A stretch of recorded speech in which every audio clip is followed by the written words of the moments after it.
Hey, thanks for clicking on the video. This is going to be another episode of SNTR Gaming News, talking about new information with Elden Ring and the rings, how they're going to operate in the game. Usually we do Elden Ring topics on Friday for From Friday, but there's a big Edge magazine coming out. We want to save Friday for all the goodies that are in there about Elden Ring, and we usually start the stream right here with the segment that you're probably looking for if you clicked on this video. We also do a live stream, so when I'm done with this little opener, there's like 3 hours of discussion afterwards, so make sure you're here for that. Hit subscribe and the bell button if you like this kind of content. This is an SNTR update. Elden Ring new information has come from an interview about how rings will no longer be equipable in the game. This is a pretty significant change given how some of these things sort of work in the traditional Dark Souls games. We will also be trying to give you a very good update about the Edge magazine with respect to Elden Ring. If you like these SNTR updates, hit subscribe and the bell button, or head over to SNTR Gaming, where I stream live, usually when I'm doing these recordings. So, this came from Game Rant. What exactly are they changing? Miyazaki shared more information recently in an interview with Edge, where the director and the developer discussed rings and how they are no longer an item that the player will equip.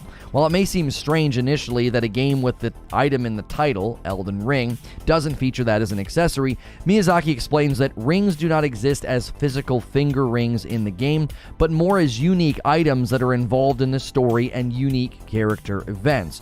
So rather than it being something that you equip for certain perks and abilities, it will be something that is in there as a story element, something driving the narrative, which kind of makes sense given that we are trying to find or reforge or reform the Elden Ring according to the recent Elden Ring story trailer that came out. Now, how will this work?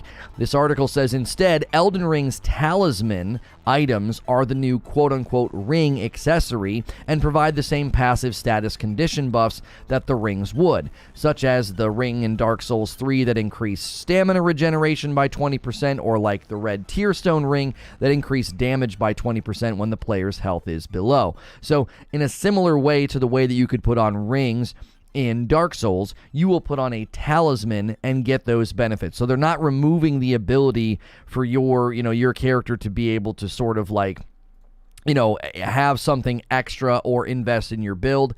This will be something that is in the game. If you've looked at the magic and the spells as well as the RPG elements, it's not surprising that they have something like in the game, even though they are getting rid of the rings that you can wear. Now, it's still a mystery here at the end. Miyazaki does not explain how paramount rings will be to gameplay, if at all, but it is clear that rings in general, as well as the Elden Ring, will have a significant impact on the Elden Ring narrative. If you watch the recent Elden Ring story trailer, it's very clear that the game is going to have a pretty epic scope. They talk about when the Elden Ring was destroyed, the land was sort of thrown into an eternal war. I have speculated that New Game Plus will change that, and if you play the game, sort of a second time through, that maybe the map and the world will be different, given that if we do have a conclusion here, whether we find the Elden Ring or not, or we reforge it, reform it, or maybe it's gone for forever, that could change the scope of the map. This is something I've also sort of talked about with respect to maybe the ongoing nature of the game will be more live service as opposed to the traditional 1 or 2 DLCs and then that kind of being the end of it. With an open world element, they could have the map change or evolve over time, still protecting the vanilla experience, but a player who has beaten the game could roll over into a more evolving feel in the world, since they are saying that rings will play a significant portion in the story. Maybe you can find some, maybe we reforge the Elden Ring, maybe there'll be other rings that we have to go find in the DLC or in other parts of the map, and those will slowly open up to us. We kind of cover that in our install size video, since many people responded to that video, by the way, and said, look man, From Software games are traditionally pretty small, so this actually sounds pretty big. I appreciated that feedback, really liked engaging with people on that. If you like these types of topics and things, head over to SNTR Gaming. I might be streaming right now, and as always, here on SNTR Updates, hit subscribe and the bell button, and I'll see you in the next one. And good morning, good afternoon, and good evening to the rest of you. I'll see you all right now. Thank you so much for being here. We appreciate it. This is not From Friday. You didn't sleep in for an entire day or something.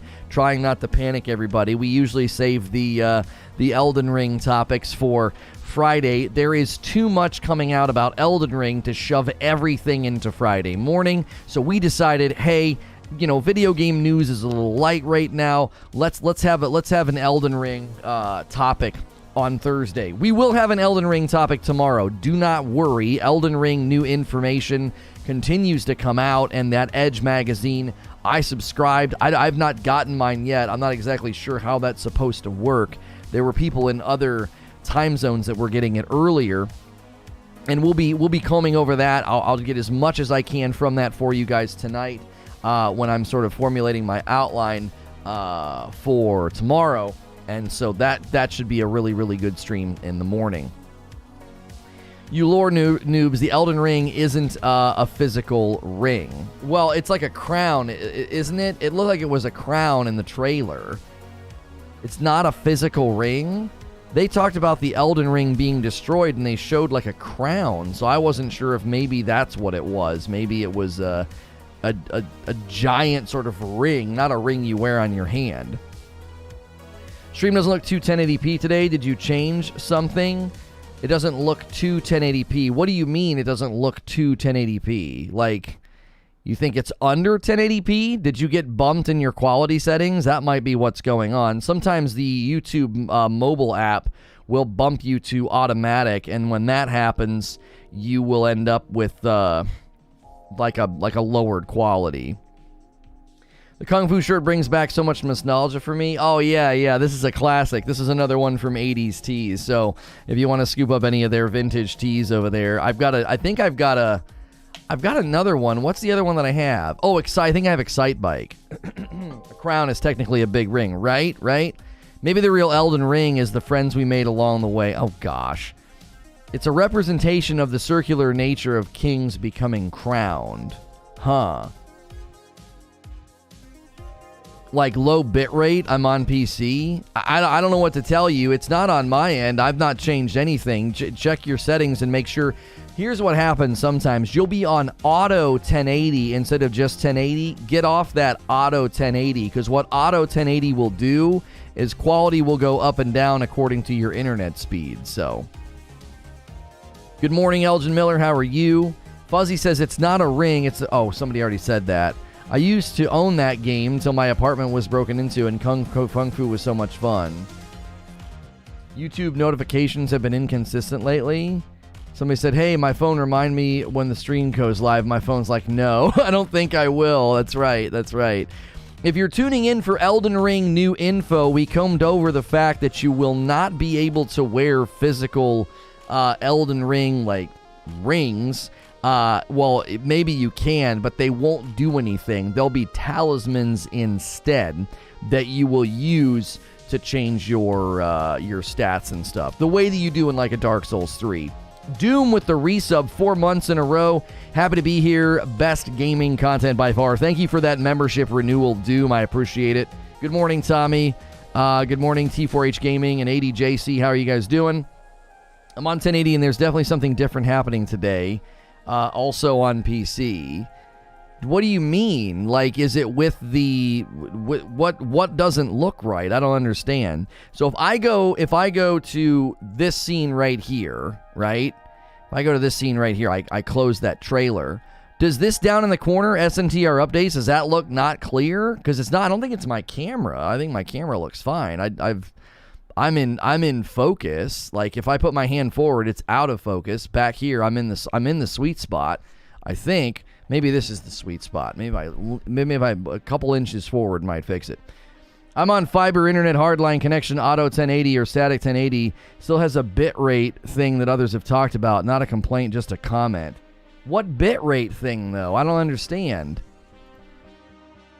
We're on low latency. We're not on ultra low. We're on low. I don't know. Looks perfect on my phone. You're almost 10K. That's amazing. Yeah, I don't get it. I mean, I can pull it up on my browser and see if using a Sony X90J TV. All right, so I'm pulling it up right now in the browser, and I'm not seeing anything. It's 1080. It looks fine. I'm gonna go back to the spot where I say SNTR updates. Yeah, SNTR updates is super crisp and clean. I don't know. Maybe they're doing something in different regions with YouTube, and you're being experimented upon. I don't know. I can try. I'll mess with the autofocus. Hang on.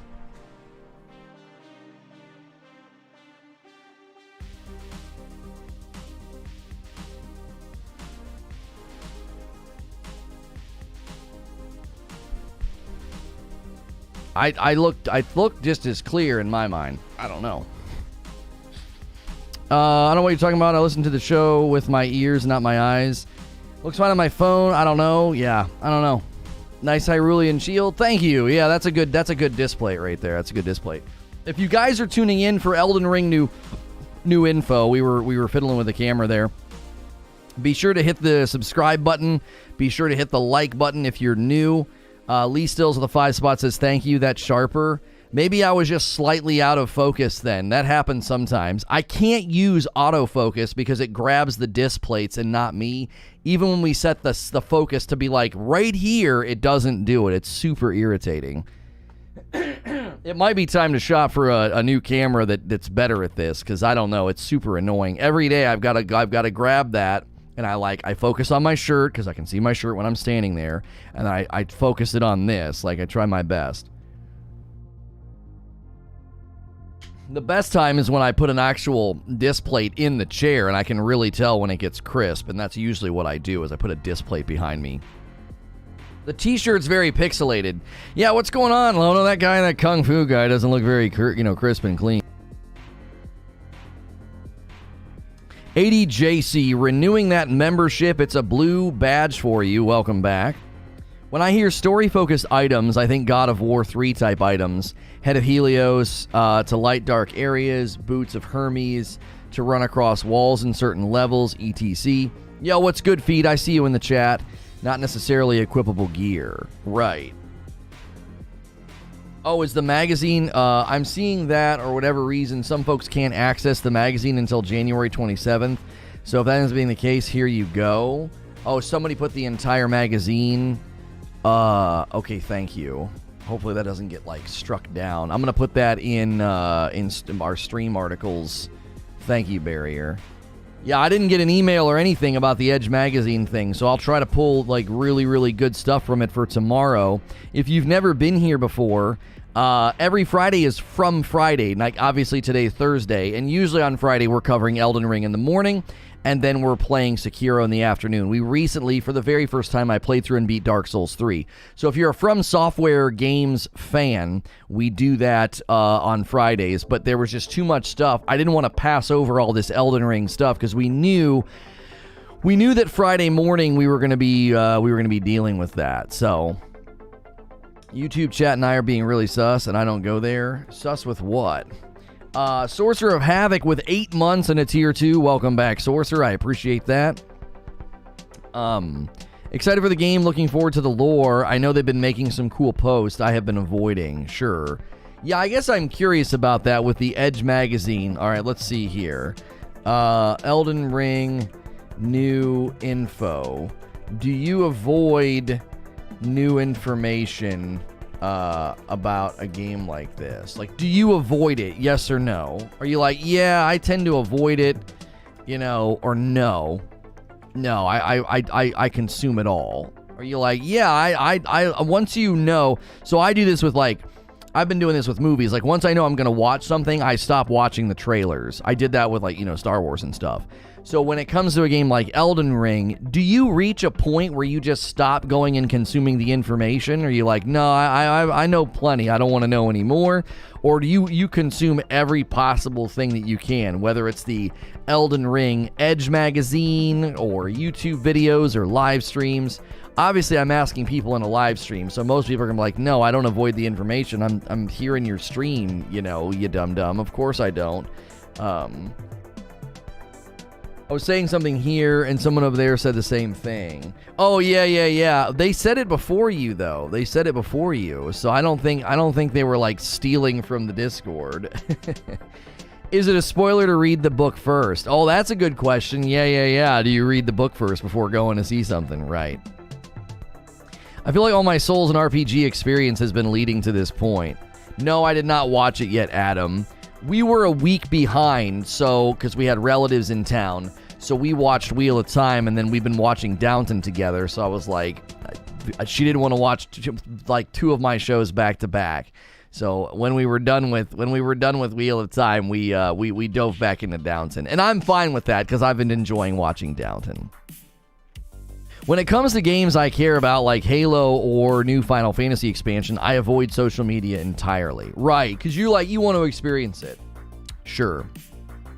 Now, there were Elden Ring leaks that we covered, and we did not get into spoilers. We intentionally didn't talk about any of the spoilers. We were spoiler-free.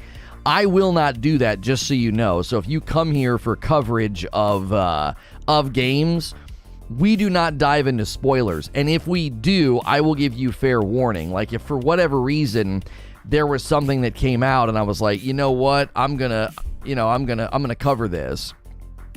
I'm gonna talk about the spoilers. I would give you plenty of warning.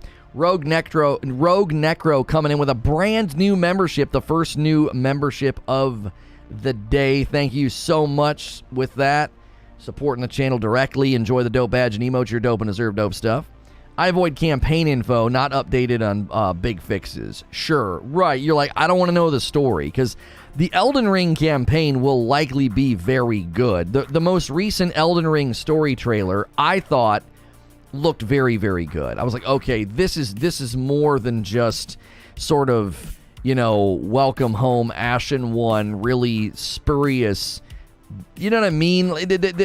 I know that there is lore in the Dark Souls games. I know that the lore is incredibly interesting and good, but I also know it's not really front and center. I don't really know what's going on. The opening of Dark Souls 3 is epic, and then nothing else really happens the rest of the time. You just kind of go around and kill stuff.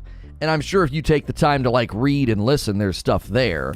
I feel that Elden Ring's story is going to be a lot more front and center than the previous games. Now, Sekiro's story is very much front and center. There's dialogue, there's NPCs that you interact with, and you're doing all these different things that I think really lays out the story very well. I love when the one guy's helping you and you're trying to find all the rats or whatever. Yeah, the story's very ambiguous. Yeah, that's a good way to put it. It's almost like abstract. That's the word I was going to use. Atomic T says it's abstract. Yeah, it's like, well, what's going on? I don't even really know.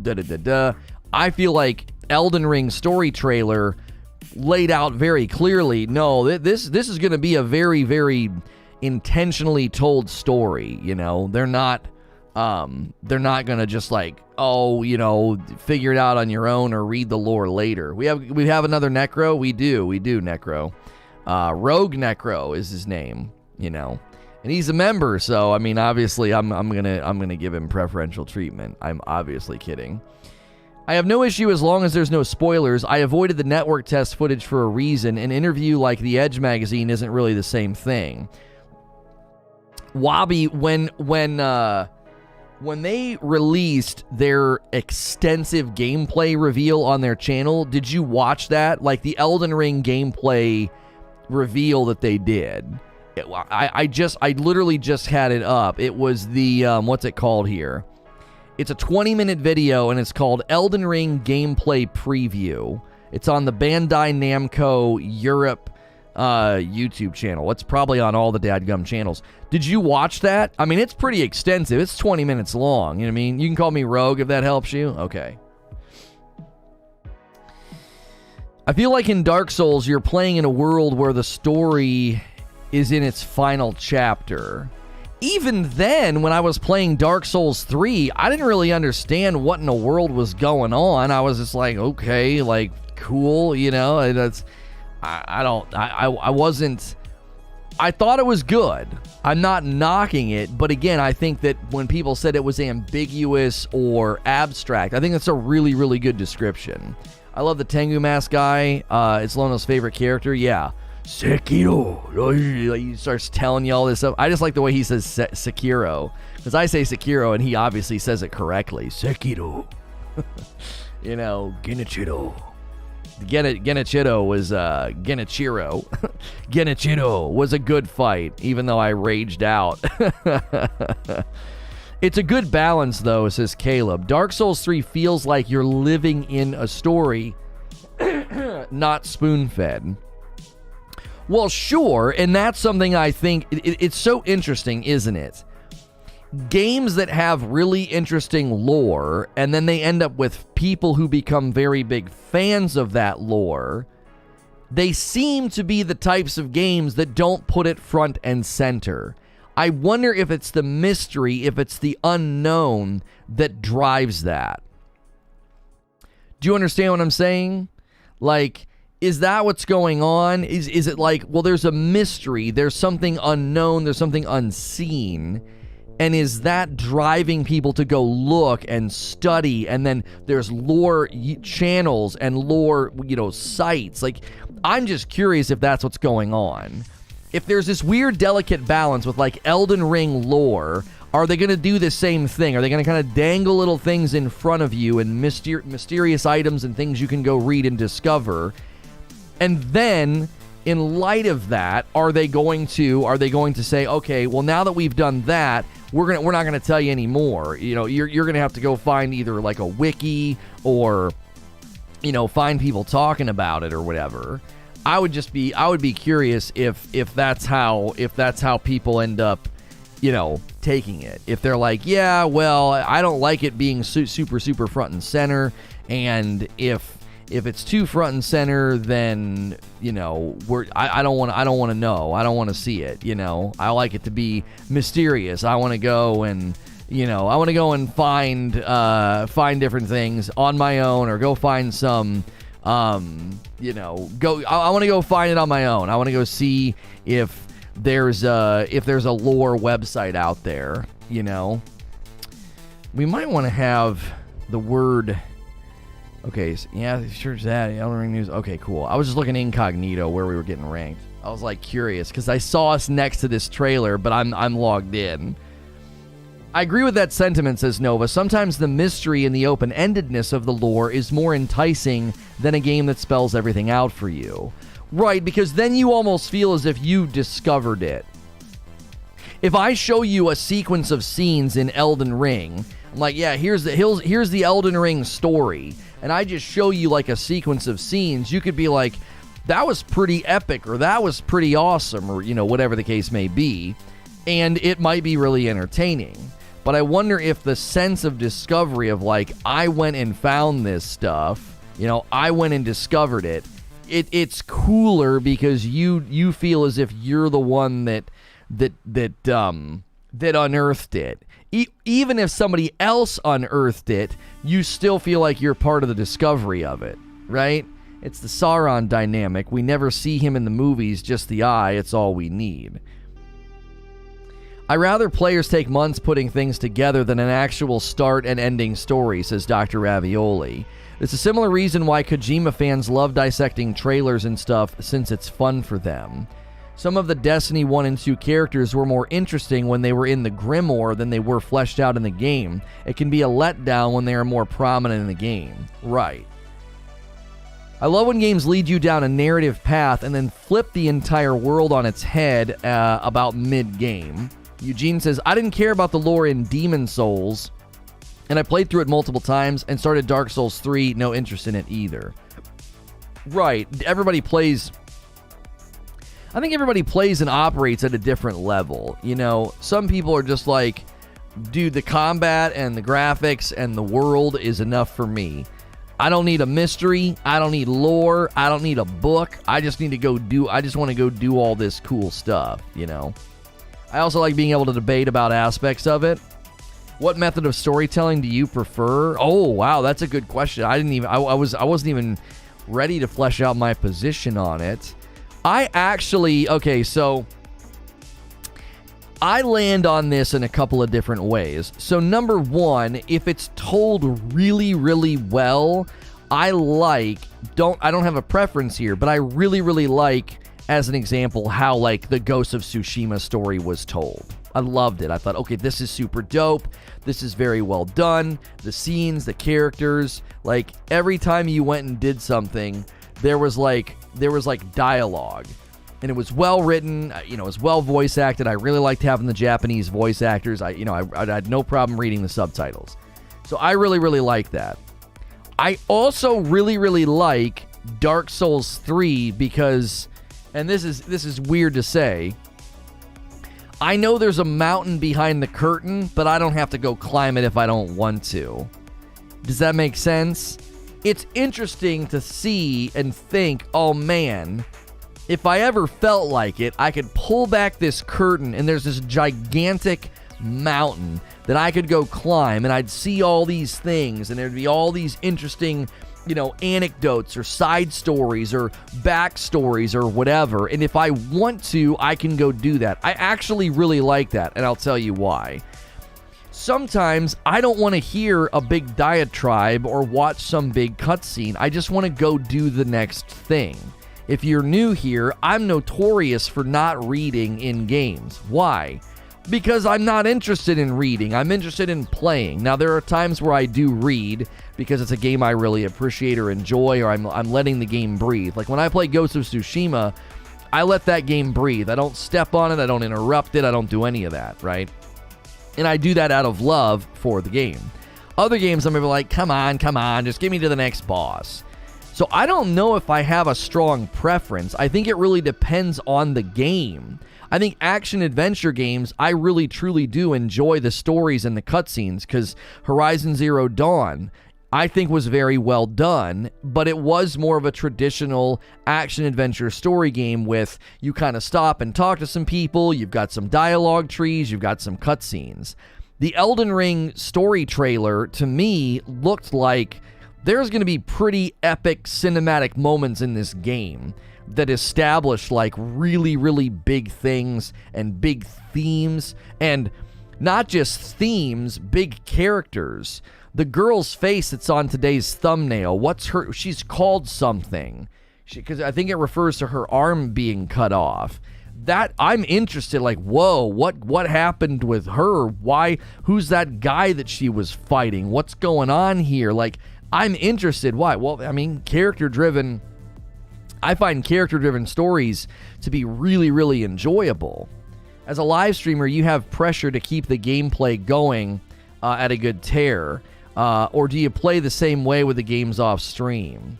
Oh, when I'm off stream, I'm the same way. It depends on the game, but when I'm off stream, I'm like, come on, let me just get back to the action. Like, I don't want to sit here and read this. I don't want to sit here and listen to this. The QuickTime events, I think, can be incredibly frustrating, right? QuickTime events are literally meant to be like a cinematic experience. It should be like a one-time thing.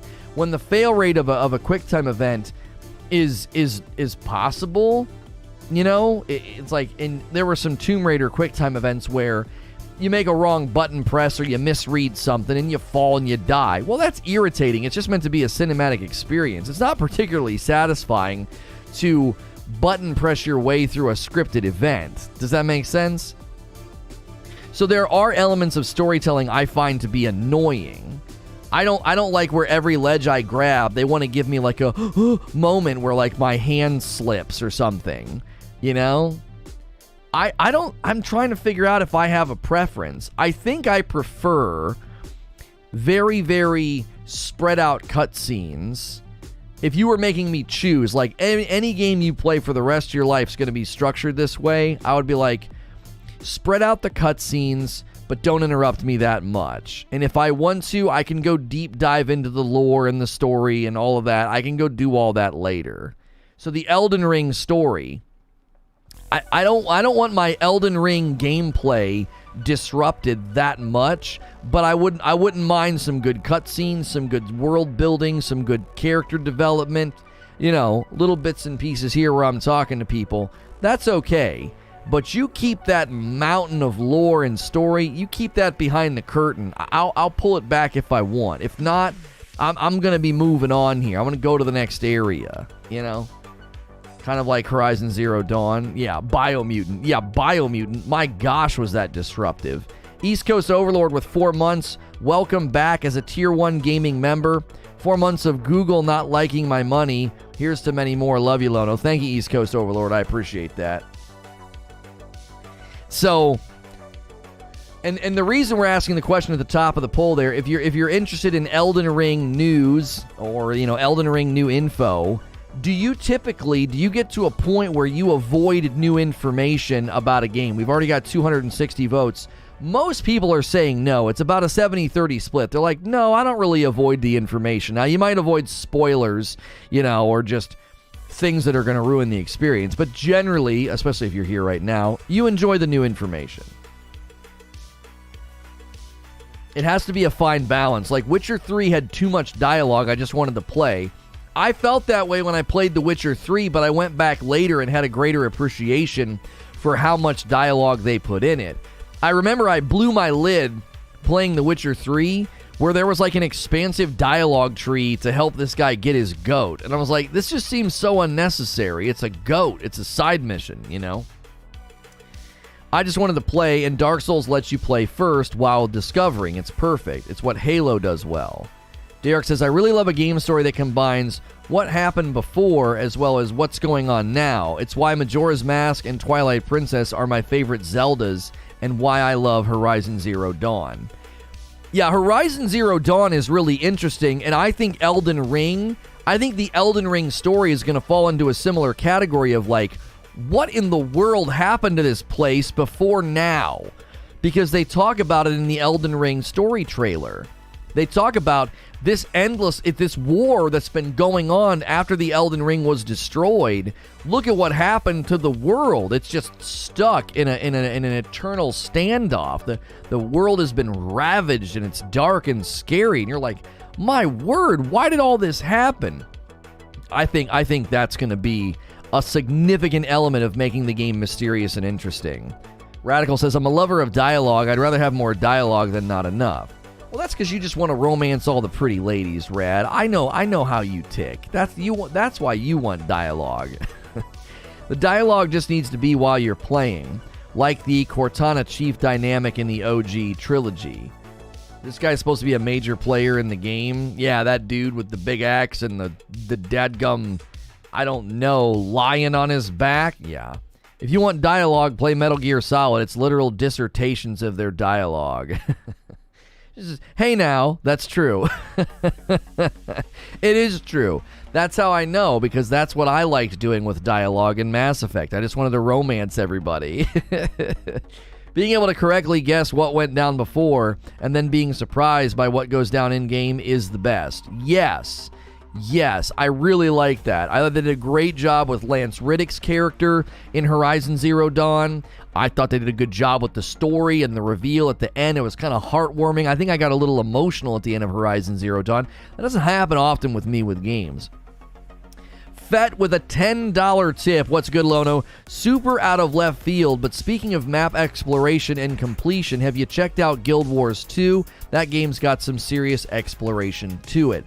We have been sort of niching down into MMORPGs as well as From Software games, and a lot of people have asked me about Guild Wars 2. I don't think Guild Wars 2 is in the cards for a handful of reasons. I would be super late to the party. There's tons of people already covering it. It wouldn't be good strategy. It just wouldn't. And you have to consider, we've been doing good with New World, and we've got Lost Ark on the horizon, so we'll be one of the few, English-speaking people covering Lost Ark. There's not a lot of channels that have been covering the lead-up. We will be very heavily covering Ashes of Creation. We may even cover their BR. They've reached out to me and would like me to be a part of that, so we're working out those details. So that is definitely how we're approaching this. Unfortunately, with Guild Wars 2, we would just be so late to the party. Then there's games like Hellblade. I think I cry at the end every time I play Hellblade. I think I cry every dadgum time, every single time. Horizon told the story perfectly. Enough spoon-fed, but if you explore and find additional files and what you get, do so much more.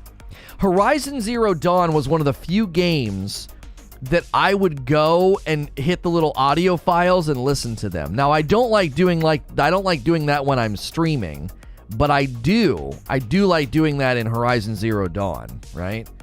You read chat? Of course I read chat. That's what I do. I am the most interactive live streamer you will find on planet Earth. You won't find a live streamer that interacts with chat more than I do. When Ashes comes out in 10 years or so, I'm going to be so sad if it releases in a bad state. I don't think it's going to release in a bad state. Their developer journal stuff on their YouTube channel and the switch to Unreal Engine 5, I think it all looks very, very good. If you're just tuning in for Elden Ring new info, we broke it down at the beginning. The rings in Elden Ring will behave much different than they have in previous games. That is at the very beginning of this stream. If you have any questions about that, hit subscribe. That way you can talk in chat. I'll be happy to answer your questions. Now we're sort of talking about what we prefer in storytelling. Elden Ring's story trailer makes it very clear that the story will be a little more prominent, I think, than previous titles like Dark Souls 3. Sekiro is pretty story-driven, but it does seem that Elden Ring's story will be front and center. So we're debating about what do we prefer in storytelling elements. Killer Apathy says, I liked Returnal's story process. I did too. Unfortunately, it's all hidden behind success, which is tough in a rogue, to hide really juicy story elements behind success. I think that is one of the reasons that Returnal struggled in the Game Awards. Unjustifiably so. I think it struggled because there were too many review outlets and influential voices that they probably didn't get very far. Until my hair is just getting too long. Until you get really, really far in Returnal, you don't know how good it is, you know. I actually, upon one completion of Returnal, I know if you want more of the story or the more complete story, you have to there we go. You have to do multiple runs. I changed my Game of the Year vote after one complete run of Returnal. I was like, this is Game of the Year, hands down. Now, Elden Ring Game of the Year, that debate is already swirling. I saw it in comments on, I forget, it was on one of our channels.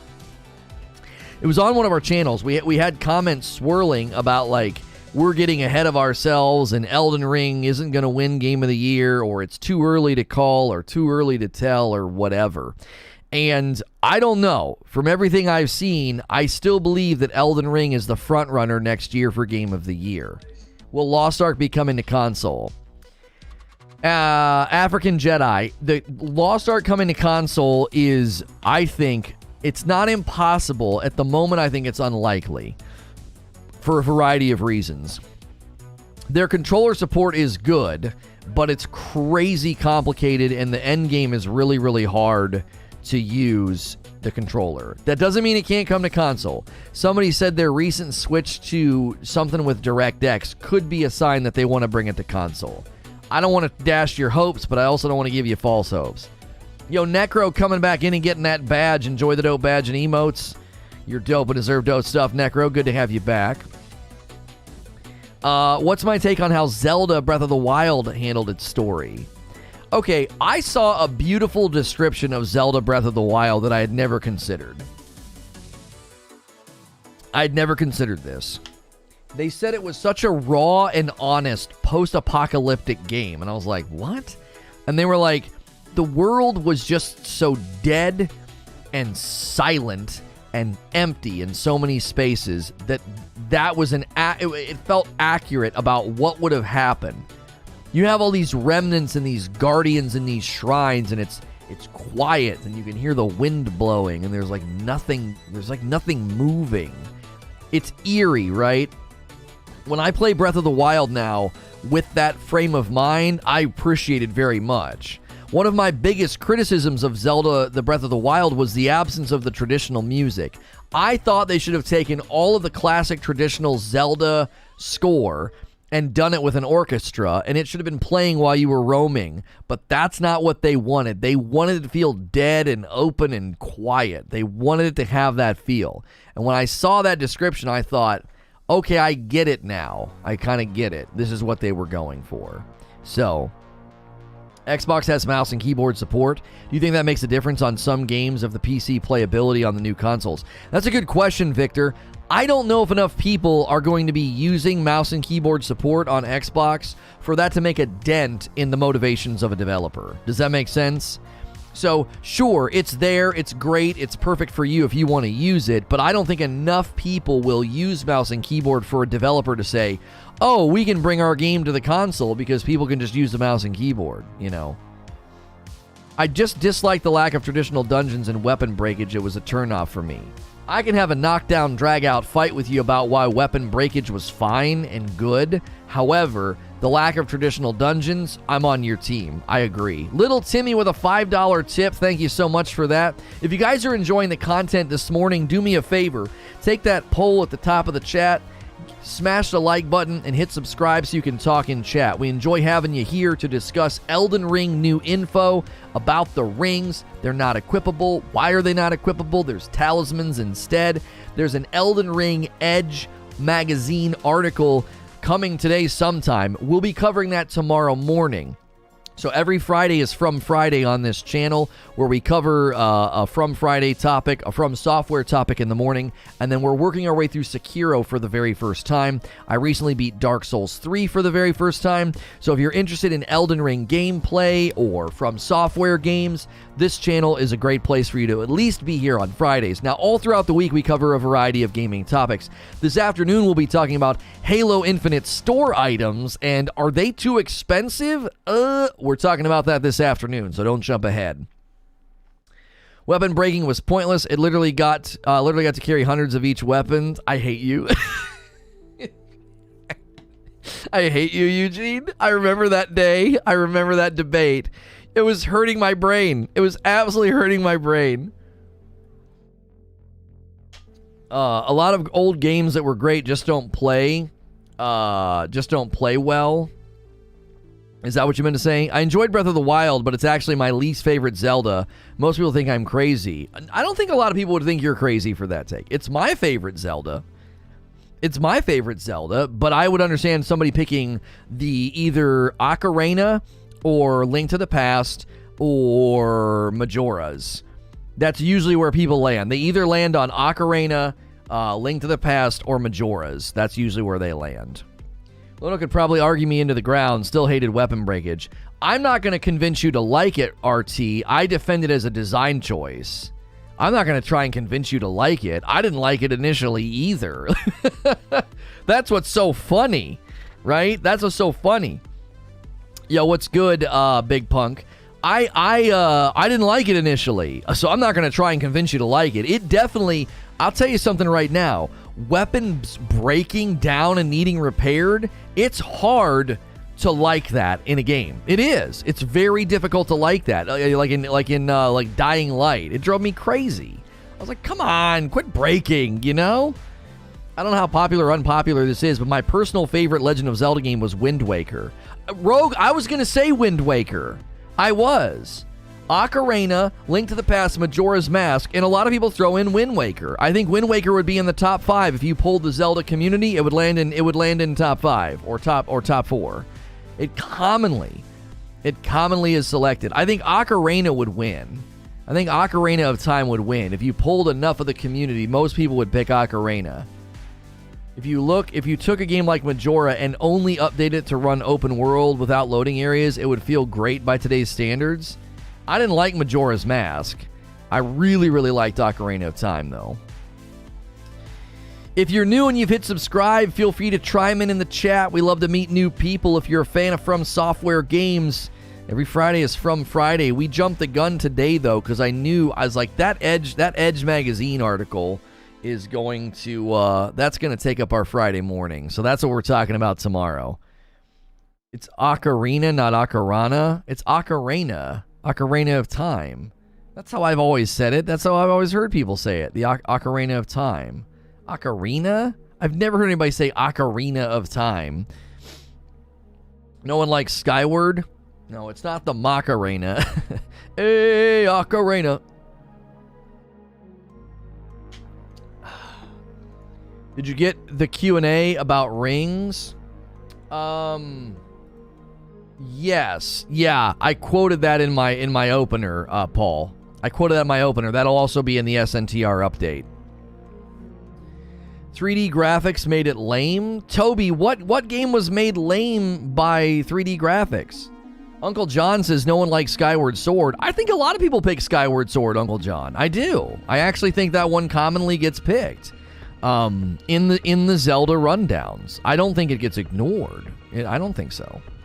I'm trying to respond to people if they're new. I look for those new subs, and then I try to, respond. So that way you feel like, hey, this guy actually talks to chat, because I do. I pronounce it ocarina. I'm not sure I'm saying it, but I'm sure I'm saying it wrong. Really? This is the true debate we should be having then. Is it ocarina or ocarina? Ocarina and Link to the Past are the same game, and bro, it's spelled ocarina, not ocarina. Ocarina. So have I been saying it wrong all along? My life is a lie. I have to shut the stream down. Lono hates old subs confirmed. Yeah, shut up, Fett. Let the new people talk, all right? Let the new people talk. All right, fine. Fine. I actually think it's ocarina. Ocarina. Like a rhinestone, you know? Ocarina of Tim. It's Ocarina of Tim. The whole game is about a guy named Tim. I think that's the real tragedy, is that everybody's always been calling it Ocarina of Time, but it's really Ocarina of Tim. It's all about, why does nobody talk about Tim, you know? Let's hear it in Google. All right, hang on. How do you pronounce ocarina? We do this all the time. We do. It's ocarina. It is. I can see it phonetically. Wait. Ocarina. Wait. I think we're all saying it wrong. Oh. Hang on. Ocarina. Ocarina. They tend to run it together a little bit. It's not ocarina, it's ocarina. Ocarina of Time.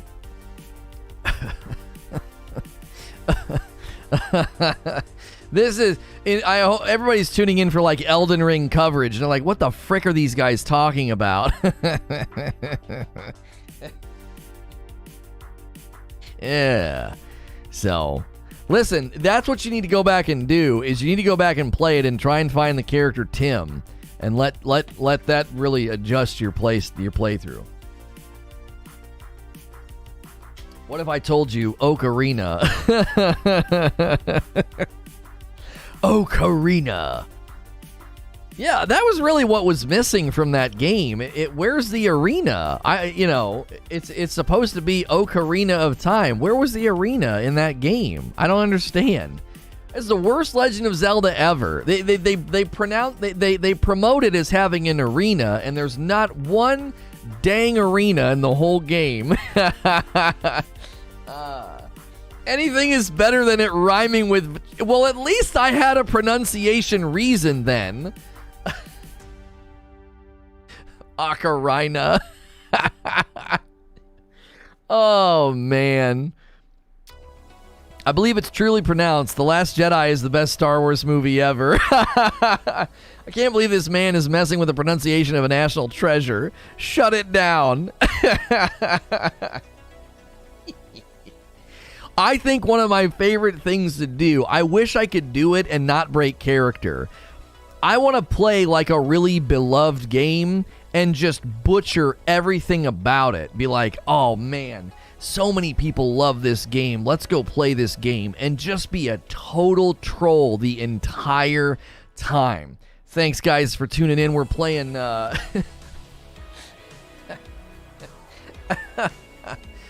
playing Bloodborne. If you guys haven't played Bloodborne before, it's a really, really interesting game. What we're looking for is, we're looking for Borny, and we got to get his blood. People be like, I hate you.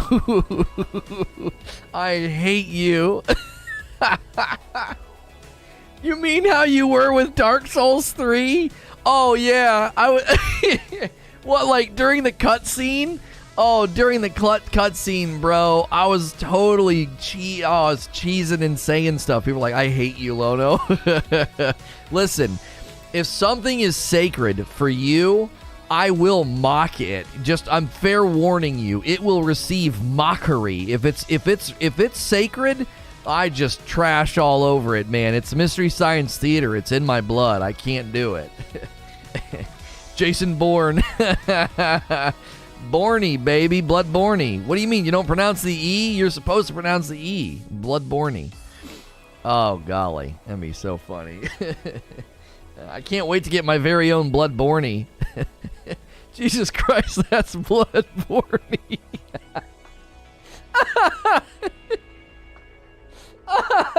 That's good. That's very, very good. It's Jason Bourne. It's Bloodborne. Oh, that's excellent. I am so happy. I am so happy that we have done this. This is a treasure to me. I love these moments where we just absolutely trash on something. Oh gosh. If you're tuning in for Elden Ring new info, I promise you we broke it down, and we want to hear from you if you're a fan of From Software games. We're not just being stupid. I mean, we are, but we're not doing that, only that. We're doing more than that. If you're new and you haven't hit subscribe yet, we'd love to hear from you. Chime in chat with the nonsense, or if you have questions about how rings will function in Elden Ring. Surprisingly enough, it's called Elden Ring, but you will not be like equipping rings in the game as you might have done in Dark Souls 3.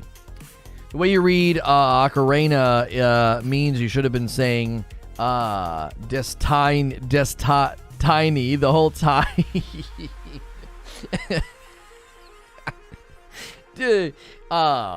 It's a good game. Destiny in this time and place. It's a good game, and we played through Destiny with many loot drop on ground. And they'd be like, "What in the world is wrong with you? Did you have a stroke?" I'm like, "No, that's how I talk."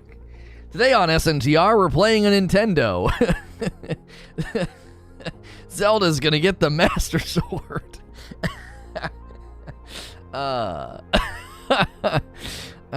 My dad always says Nintendo. He takes out the N.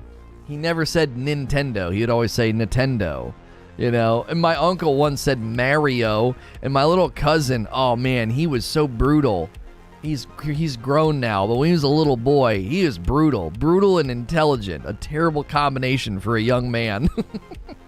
Oh, I love him. He's a sweet guy, but he was brutal and intelligent, which is not a good combination for a young man. And my uncle's like Mario, and he's like, it's pronounced Mario. he just snapped at him. It was a beautiful moment. You gotta relish those moments where you can correct an adult. I think you mean Meester Sard? Yeah, that's right. Have you read any of Martin's works, says David. No, and here's the interesting thing about Elden Ring story. If you go and look at the Elden Ring story trailer, that video sparked a lot of conversation about that. Like, oh, George R.R. Martin wrote the story.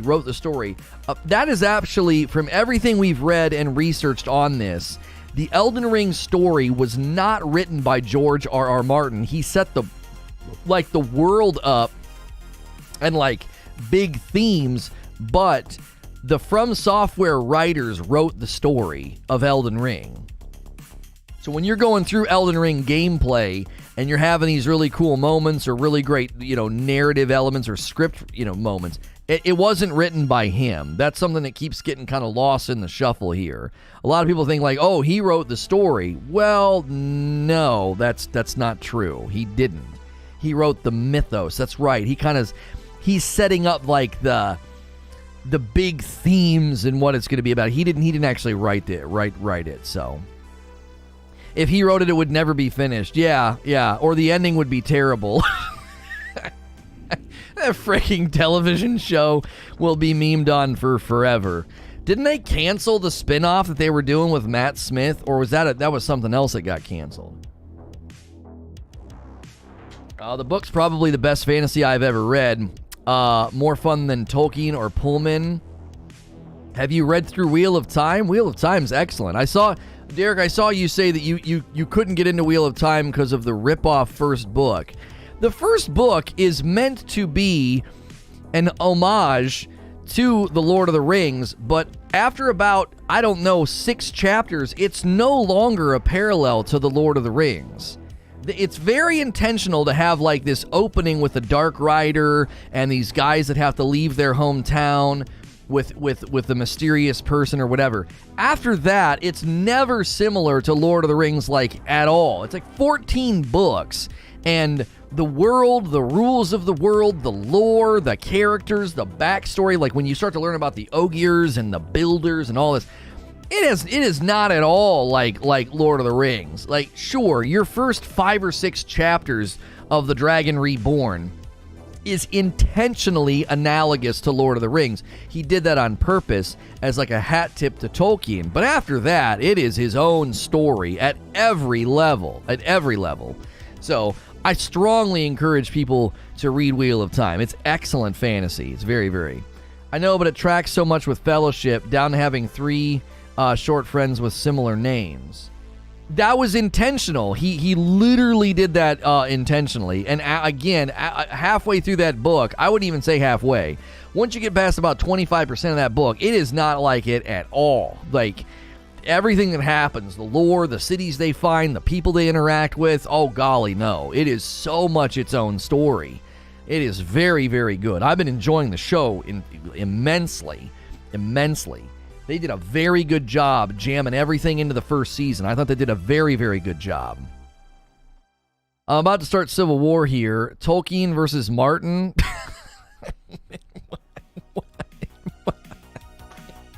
Oh, gosh. Oh, why? What are you even saying? Tolkien's in his own category. He's legendary. No! You can't put anybody up against him. The guy spent years just coming up with languages and customs and, oh no, world building. Nobody comes close to Tolkien. Tolkien's in his own category. I'm just saying I hated it. Did you read the whole book, or did you just check out once you saw the similarities? You got to give it another shot. You really do, because my gosh, does it get good. It gets so good. And it is so not similar to Lord of the Rings after about, like I said, like 25% way. You get through that first book, and all of a sudden it gets very interesting. I've heard nothing good about the Wheel of Time show. You haven't heard anything good about it? How's it doing? Isn't it getting... I thought people were liking it. It got booked for its next season. I thought it was good. Tolkien has an entire study of his work so people can write like him and mimic his world building. It's not even close, right?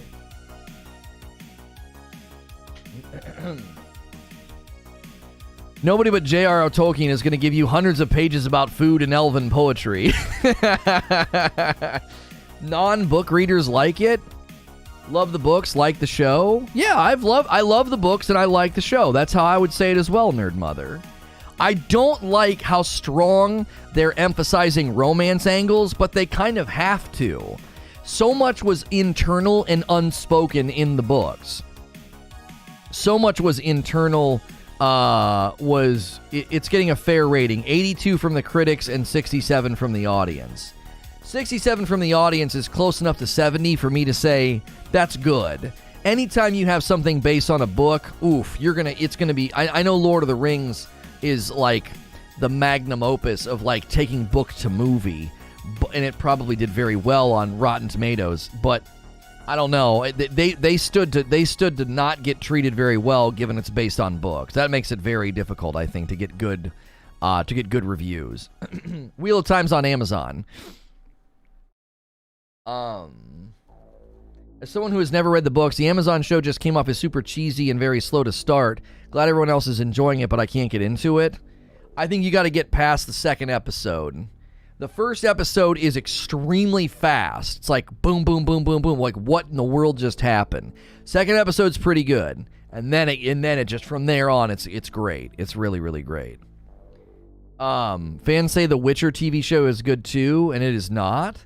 Why is it not good? Everybody's been raving about The Witcher. I tried watching the first season, and it was just biddies in every scene for a while. I was like, I don't like watching this. Everybody's taking their clothes off, like entire scenes. Like, I just don't consume content like that. I don't care if you do, but I wanted to see, like, oh, could I watch this with my wife? Like, we like this kind of stuff, and then it's just nothing but that in so many of the scenes. I'm like, okay, not watching this with her. She wouldn't enjoy it. We wouldn't be able to enjoy it. You know what I mean? What show is that? The Witcher. The Witcher. It's really bad? I don't know, man. It looks like the you don't like biddies? I like them plenty well enough. I just don't like them sprinkled all over my entertainment. You know, I don't decorate my house with them either. No experience with that world beyond the show, and I think The Witcher's really good, says Eugene. Eugene's usually he's usually a pretty picky guy. I mean, not in a bad way. I would say if he liked it, then it's probably pretty good.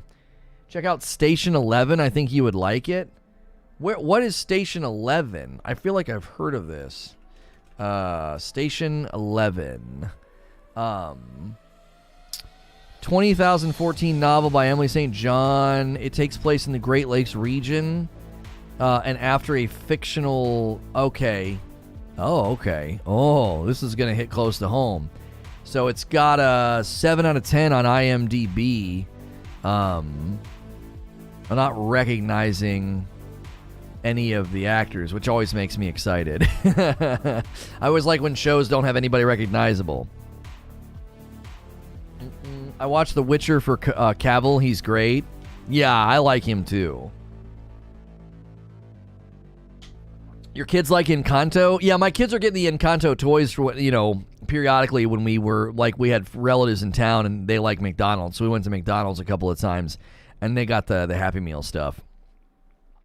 If you are tuning in right now for Elden Ring new info, we've covered it. I'll be happy to answer your questions. We cover Elden Ring virtually every week. It's getting extra coverage this week from me, usually on Friday. We call that From Fridays. So we open the morning with a topic about Elden Ring, and then I'm playing through From Software games in the afternoon. Obviously, it's Thursday, but there's an Elden Ring Edge magazine interview thing that we'll be covering tomorrow. So if you like From Software games, make sure and subscribe. I am a safe for work broadcaster. A lot of people like to throw me on in the background and treat me like video game radio. And that's you can subscribe to this channel in confidence. Gaming talk shows all throughout the week.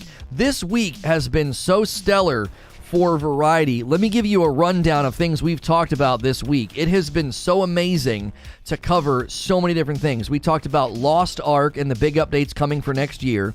Star Wars Eclipse, the leaks are showing that there's development problems. Ashes of Creation switching to Unreal 5. Final Fantasy 16 release date news with the delay. Mass Report situations happening in New World again. Horizon Slitherfang gameplay breakdown. Horizon Forbidden West. 6 games, all different topics, all different conversations. And today, number 7, Elden Ring, new info about rings. And then number 8 this afternoon, Halo Infinite. Are the store items too expensive? Now that is a dadgum week of content right there. That's 8 games, 8 topics, great talk shows with you guys. We're bringing the goods, SNTR gaming news every day. So hit that subscribe button, the bell button. Smash that like button. Let's hit that 200 like milestone for the day. Thank you so much for being here. Now we've got people in chat talking about the Witcher TV series. I'm not kidding. Witcher is C-level television. Laughable dialogue, hours of nothing interesting, tons of boring characters. Man, you are throwing down a fighting gauntlet in chat because that show has gotten lots of praise from fans. I love Henry as much as the next person, but you can only watch him go, F, for so long before it's just a comedy. I did notice that in the first season. He did that quite a bit. He did that quite a bit, but I like him. I mean, I'm in love with him. I mean, I like his ability to act. I want to snuggle with. I'm saying too much. You guys know how I feel about Henry Cavill and Jason Momoa. You know how I feel. They are They are specimens for sure. Golly, he can't take a bad picture. Have you seen the guy's social media? Even Henry Cavill, if he takes a bad selfie, he's gorgeous. It's so irritating.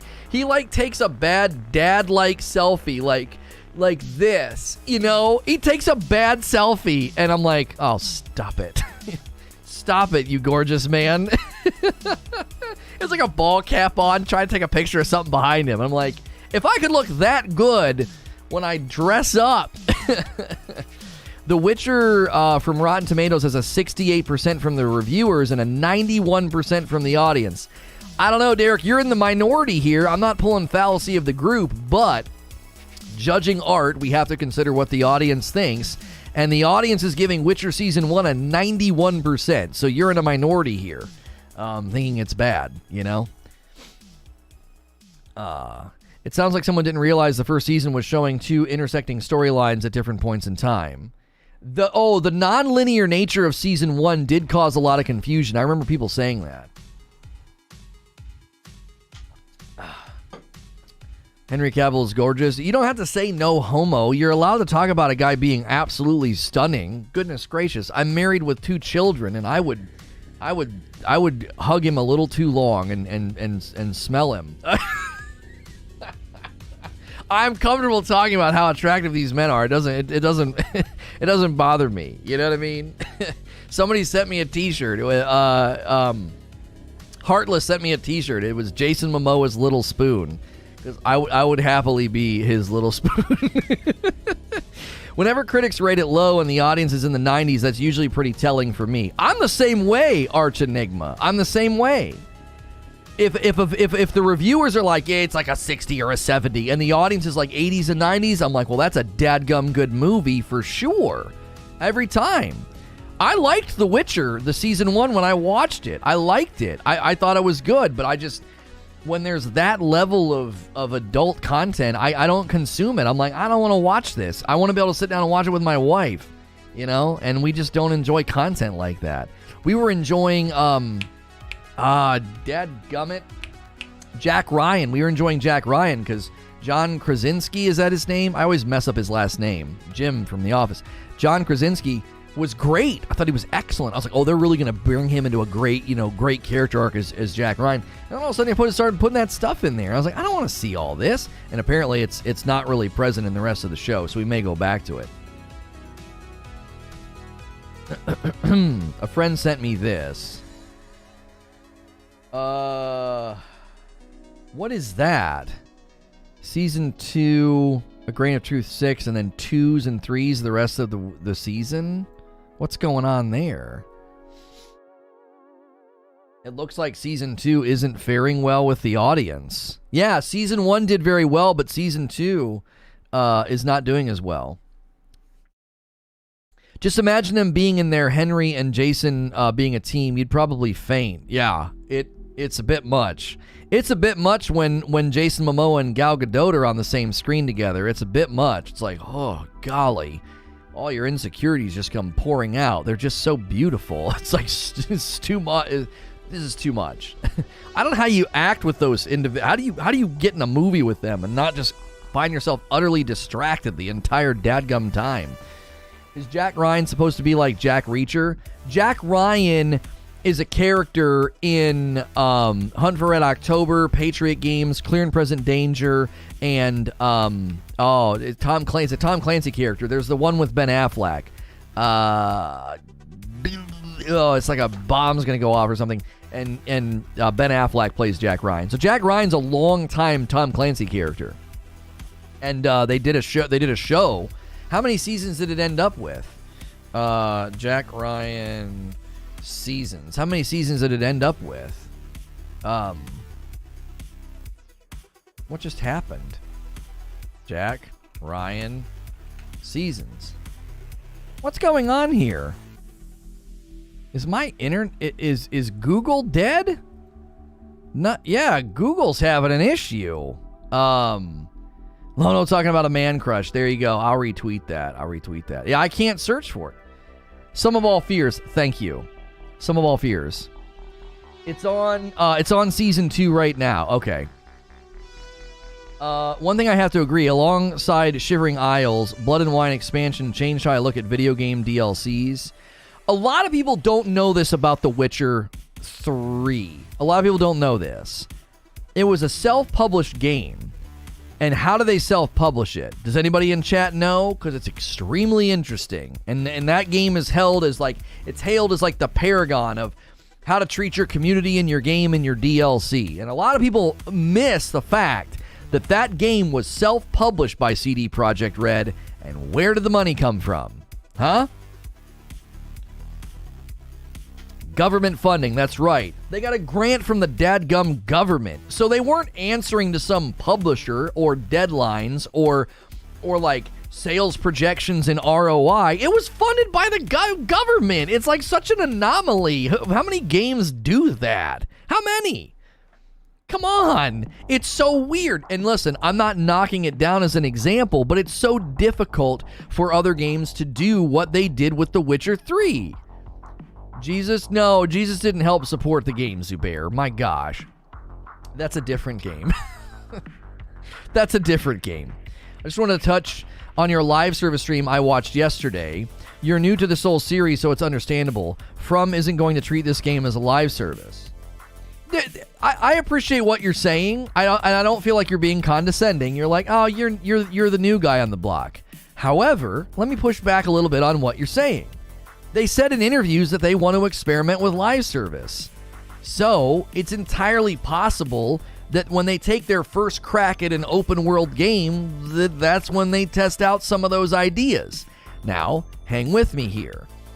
I want you to think about Assassin's Creed Odyssey, Assassin's Creed Valhalla, and the not released but announced Assassin's Creed Infinity. Okay, track with me. There were elements of live service in Assassin's Creed Odyssey that heavily influenced the DLC and ongoing structure of Assassin's Creed Valhalla to the degree that they changed their plans, and Assassin's Creed Valhalla is now an ongoing live service game with some crazy dope-looking thing, Ragnarok, coming next year. Not God of War Ragnarok, Assassin's Creed Ragnarok, okay? Now track with me. That was something that happened over time as people responded positively to AC Valhalla's live service efforts. It stands to reason that there's a likelihood From Software could dip their toe in live service elements in Elden Ring, and depending upon the response from the community, you may end up in an ongoing AC Valhalla situation with Elden Ring. From where I sit, this is their magnum opus. This will go down in history as one of the greatest games ever made. It's going to be like Skyrim. We're going to look back on Elden Ring in 5 or 7 years and be like, now that was a dadgum game. That was an industry-shaking game. It was monumental for a From Software game to get this level of prestige and response and coverage. Now, Sekiro won Game of the Year, sure. This is going to be at another level. I watched the whole thing. The fact of the matter is these games evolve naturally from one playthrough to the next. It's always been that way. The point is inherent from day one. I think it's going to be different, No Sleep. I do. I think it's going to be different. This is all theory and speculation, and I know I'm the new guy on the block to you From Software homies, but the people in chat will tell you, if there's one thing I've gotten exceptionally good at, it's predicting what companies and the industry will do. I've gotten pretty good at it. I've got a very, very good track record and score sheet when it comes to this. I don't just pull my guns out and say, well, that game's going to do Battle Royale, and like just make random guesses. I make predictions based on pattern and language and systems. I don't just like, oh, I think they're going to do a live service. No, I take very careful like observation before I say things like this. And based on everything I've seen and based on things they've said, I believe there'll be live service elements in Elden Ring, at least initially. Now, that doesn't mean it's going to flesh itself out the way AC Valhalla has, but it very likely could. Agree here. Sekiro was great and had decent following. I've said this before. This will be The Witcher 3 from Software. Both commercial and critical success and have mainstream appeal. Yeah, exactly. We will see. I wouldn't object to a live service. I just don't think it's needed You'll finish your run, purge the entirety of its content. After that, you'll move on to New Game Plus. Well, here's the thing, No Sleep. Hear me say this. I don't think it's needed either.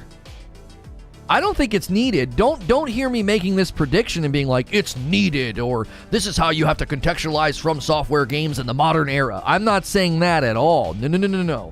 I'm saying I think it's a very high likelihood that this is the game they do it with. I do. That is true. Lono does not shoot from the hip. Yeah, I tend not to do that. I try not to do that. It's difficult because sometimes you just think something, you're like, well, I think this. And I try not to do that. With my predictions especially. You have to remember that From Software is a small team. It means they will have to be stuck in a game for years. Doesn't this look like a game that they would like to be stuck in for years? Isn't that the impression that's the impression I get. Now, I'm not saying you have to have that feeling, but the impression I get is they are building this game to last. This is not a one-off. That's the impression that I get. When I look at the map, when I look at the storytelling and the world building, and the technical tests, track with me here. Why are they doing technical tests? Why are they letting us see so much behind the curtain? Why? What's the deal here? What's really going on? I think this game is in another category for them. I say all that to say, I don't think experimentation with this isn't necessary, as I've been playing Bloodborne for 1,700 hours without live service elements. Oh, sure. Oh, there is a reality, No Sleep, that could exist where all they do is really cool New Game Plus stuff and a couple DLCs. Yeah, for sure. And it'd be a dunker. They'd make a ton of money, it'd get lots of praise and success, and they never touch this game with a single inch of live service. Yeah, that's definitely possible. I am making a prediction in the other direction. I am. Because the industry is going in that direction. That's the current. Now, that From Software, of all companies, it would be the company to go against the grain and go against the current. Like, for sure. Like, that's as clear as anything. That's just how they operate. But that doesn't mean they can't look at the success of it and think, and they said in an interview, Miyazaki said in an interview, yeah, we'd like to take a crack at that. Did I say his name right? Yeah, Miyazaki.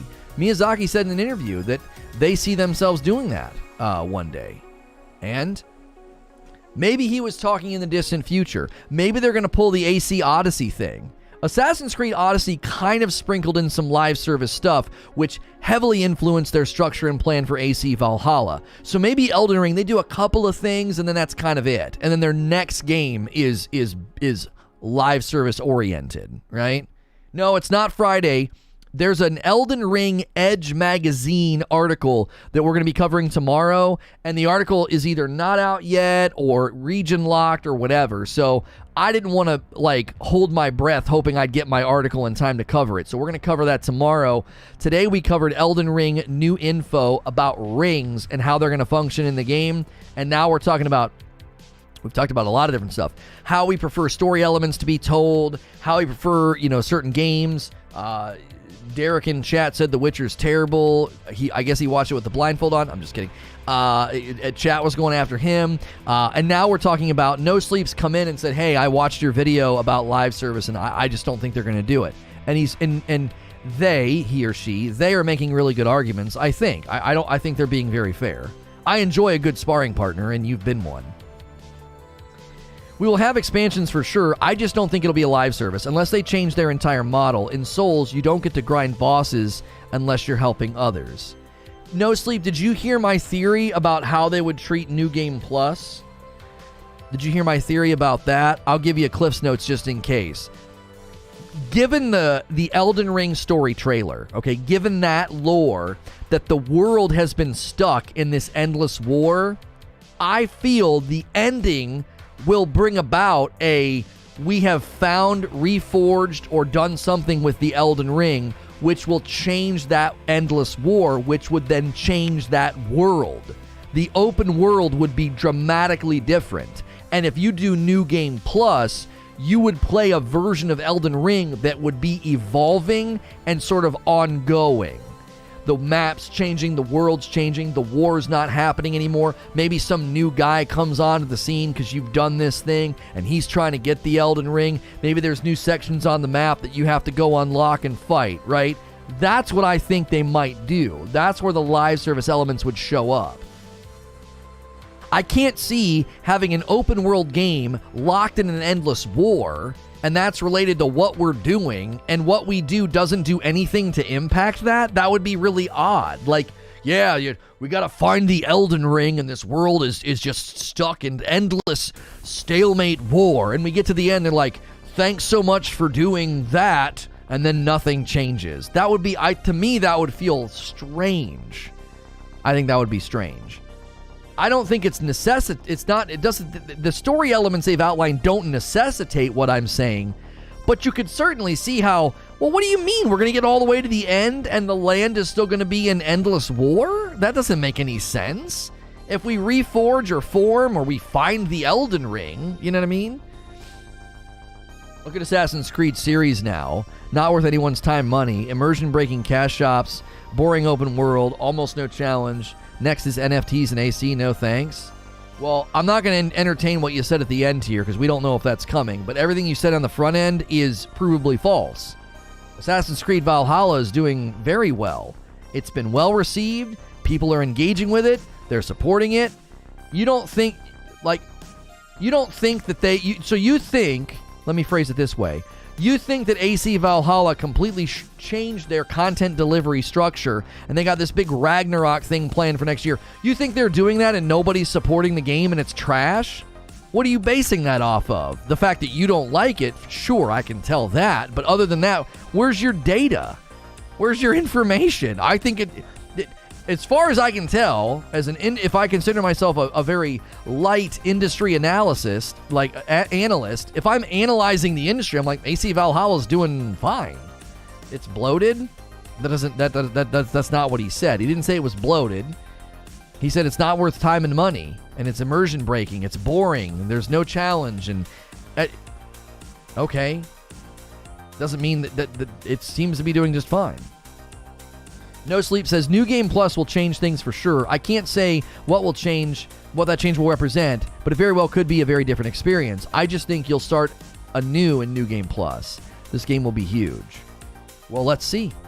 I'll see you in February. It'll keep getting more difficult? Oh, of course. I envision it being this way. They did say they used outsourcing for this game, Paul said. So in the interview in Edge magazine, they said they outsourced some of this. That could be how they managed to support live service. That could be. Could be. We haven't had a coffee sale yet today. Who wants to be the first coffee sale? Somebody is offering me Hyper Brawl Tournament. Hyper Brawl is the ultimate game of futuristic handball. I'm okay. About the coffee brewing, Series X booting. It's going to be a good morning. Yo, thank you, Cody. Hey, are you brewing Rageous Roast? Are you brewing my coffee? By the way, if you want to support the channel directly, the easiest way to do it is a membership. Hit the join button. $5 a month. You get a badge. You get emotes. You get increased access in our Discord server. You don't have to use the Discord server if you don't want to. Friday nights, we've been doing Halo Infinite custom games, and members are able to take part. That's a great way to directly support. The t-shirt I'm wearing comes from 80s Tees. We're partnered with them, so the shirt command will take you there, and a great discount if you use code LONO. The displays behind me, you get a great discount if you use the link below or the display command. If you ever shop on Amazon, use my affiliate link. Click that link before shopping. It supports me. The coffee is ours, though. This is something that we literally have in our house, and we ship it to you. My wife and kiddos bag this up and ship it to you. So you're supporting like a small family business when you order the coffee. People in chat can tell you how amazing it is. My wife and I drink it every day. Extremely smooth. The balanced acidity in the coffee is the main reason that people really, really like it. And it'll make it tough to drink other coffee, so buyer beware. Our easiest one to try is the light roast. This thing is like the most drinkable coffee ever. And a lot of people just drink our light or our dark roast. They just drink it black. What regular content do you think will be on live service in Elden Ring? Usually live service elements don't have anything to do with what the player has done in the game. That's not true at all. There are lots of live service games that do that. The story's ongoing. You take your character into a new area and a new story, and then there's new cosmetics, weapons, and items to earn and find. It has a lot to do with what you've done in the game. Because in Valhalla, they said you're not done with you're not done with Odin or whatever they said. So the ongoing elements in Valhalla has to do with Odin and the story and the things that you've done. LOL Poopsack says, they all take creamers exceptionally well. I highly recommend if you buy any of our coffee, I use Coffee Mate brand Italian sweet cream. It pairs perfectly. My wife doesn't use creamer, and even she said, I don't know what it is about the Italian sweet cream. She's like, but it pairs perfectly with your coffee. She's like, and I don't even like creamer. Kind of weird what you say, because live service could affect PvP, and 50% of the community's PvP based on level, so gear behind some mode will angry some. They could certainly separate them, though, Panoptic.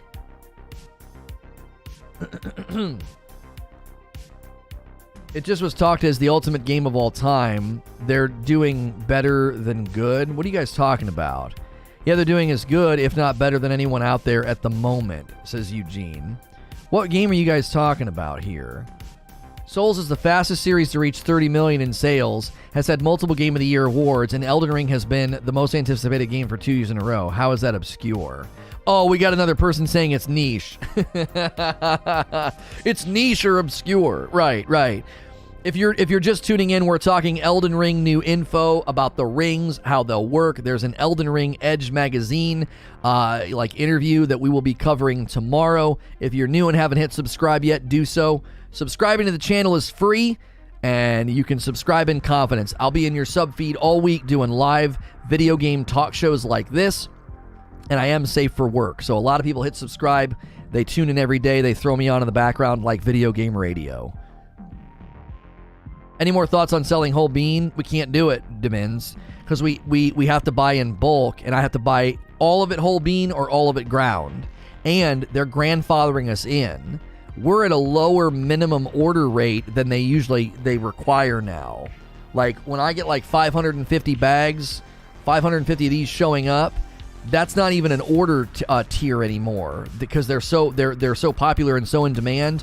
They're bumping everybody up to 800 some odd bag order tier. And so they're grandfathering us in and not making us do that. But eventually we probably will bump up to the larger quantities, because the growth of this channel and the scale of what's happening is amazing, and that will no doubt affect coffee sales. So eventually we probably will have to bump up. If I'm doing that, I am not about to order 800 some odd bags of ground and 800 some odd bags not ground. We can't do that. Not a huge deal. Demins, I would love, because they grind their coffee to a really, really nice, refinement or whatever, and you could regrind it when you get ours, because you can always throw, if you want it to be a finer grind, just take this coffee and throw it in a grinder and grind it down a little bit. So maybe one day they'll let us do that, and we could order 800 some odd bags and do a 600-200 split, where I'd be like, yeah, we got 200 bags of whole bean. Currently, they don't offer that. I wish they did. I do. I wish they did. Maybe they will in the future. I don't know. As they grow in scale, they might offer that as a feature. One of the main reasons why Witcher 3 is so popular is because it did not have a competitor. It was the only AAA open-world fantasy RPG of the last gen. I disagree with your premise. You said one of the main reasons it was popular is because it didn't have a competitor. No. I don't think that's one of the main reasons. I think one of the main reasons it did well is because it's a good game. And they updated it, fixed some of the bugs and glitches, and it's expansive, it's huge, it's well built, and they added great DLC. I don't think one of the main reasons they did well was they didn't have a competitor. I would say it's a contributing factor. Contributing factor is very different than saying one of the main reasons Witcher 3 did so well. I don't agree with that at all. I think that's a very overstated point. I hope Elden Ring has a chalice dungeon type thing like Bloodborne, offers a lot of replay value. What's his name? He's not here all the time. He can't watch live. He catches the past broadcasts and he writes me like dissertations in the comments. Love you, Donut. But Donut said something similar. I think it was him. Hopefully I'm not attributing this to the wrong person. I think he said maybe they could do something like that because, and if you pay it close attention, they talk about the dungeons in Elden Ring, like Elden Ring dungeons. They talk about them in that way, that like they're these like offshoot areas. If they're in their own encased thing, they could do something like that where you go back in and there's like, you know, like you said, like a chalice type thing or modifiers or whatever. That could definitely be the case for ongoing, you know, replayability and all that. That could 100% be a thing. Hey, there it is. First coffee order of the day. We got one. Cody grabbing a Frickmas blend. I think he said this. He hasn't ordered it, but have you not ordered it before? Or the coffee you're making this morning wasn't mine? Cody Biscuits grabbing a bag of the Frickmas blend. The holiday blend is like our most popular blend right now. It's a medium roast. It's Mexican sourced coffee bean. It's a bright seasonal crisp finish with balanced acidity. It's a medium bodied coffee. And once it's gone, it's gone. And we'll probably have another seasonal one close to the summertime. But once this seasonal is gone, it's gone. And we're down into our final like 190 bags or something. First bag ever? Well, I hope you like it. Do you have the Edge magazine? No, they haven't sent it to me yet. No.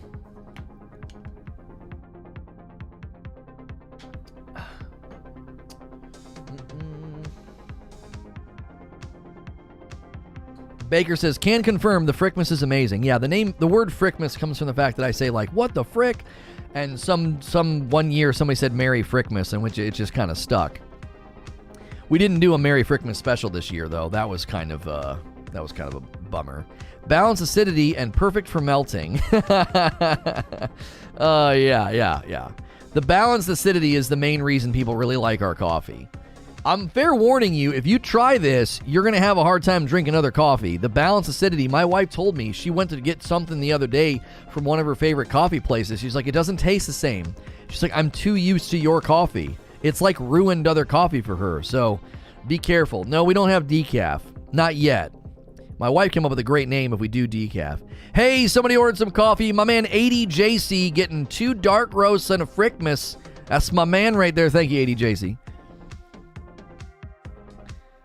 Brutal Gear says, that is what I think Elden Ring will do, and it's the gamble I think that will pay off. Having repeatable dungeons will be very different from traditional Dark Souls, but it's close to New Game Plus. Right, Brutal, so you see it as being almost hybrid, like riding the middle, right? Yeah, I could 100% see that. Like kind of riding the middle, kind of hybrid, like, okay, this is kind of something new. You know, we've done this sort of before in Bloodborne, but, you know, now we're doing it in an even different way. You know, I think so. Dadgummit, we've gotten so many people to tune in today. What is happening? Thank you guys so much for being here if you're new. Jiminy Christmas. We are having just... I thought the final week of December was going to be really rough, and it has not been, and thank you for that. We are screaming our way to 10,000 subs. Jiminy Christmas. Thank you for being here and pushing buttons and enjoying the show. I appreciate it very, very much. I learned over the weekend that using filtered water versus tap water uses an impact on how smooth the final brew will be. It made mine super smooth. I've noticed when I take the coffee with us, so I'll take a couple bags with me when we go up to Ohio. It doesn't taste as good up there because Louisville water, I'm in Louisville, Kentucky, our tap water actually wins like, this sounds crazy, but it's true. It wins like tap water taste competitions because the pH levels are so naturally balanced in our water. I remember when I got fish tanks, this is years ago, like just not salt water, just freshwater fish tanks. The guy at the pet store said, you don't need to buy any of that water treatment stuff. Usually, like let's say you live in Ohio and you want to get a freshwater fish tank, you got to get all this stuff to treat the water to get the pH levels right, or the fish will die, right? So when you go to the pet store, all those tanks have had their pH levels balanced for the fish. And he said, you don't need to do that. He said, all you got to do is make sure the temperature of the water that they're in when you take them home in the bag and the temperature of the water in the tank, they're one and the same. So you take the bag and you drop it in the tank so the temperature of their water and your water kind of interact, and then you can dump them in. And he's like, but you don't got to do anything to the water. Kentucky generally has good water, especially if it's well water, limestone filtering. Yeah, we have like the largest limestone aquifer in America, which is why all the bourbon's made here, because bourbon's made with limestone filtered water. So our water is phenomenal. And I'm telling you, Rageous Roast coffee tastes better with Louisville water. I know it does. I'm like, this is better. This is smoother. It's excellent. So yeah, if you go to the store and get yourself some good filtered water and you make your coffee with it, oh yeah. Or get like an RO unit that filters your water as it comes into your house. Have you seen those? You can buy a thing for your home that filters the water, and then you hit a little, like they install it on the side of your sink, and you hit the button and the water comes out and it's better. Oh golly, make your coffee with that. Whew, it's excellent. $10 from MJ Talks. Thank you for the $10 tip, my friend. I used to hate Souls games. I didn't understand why someone would choose to punish themselves or have a punishing experience. I broke 2 controllers, but I finished Dark Souls 2, 3, Demon Souls, and Sekiro. Now that there is a sign of, that I would say that's a sign of character. You know, I knew I liked you.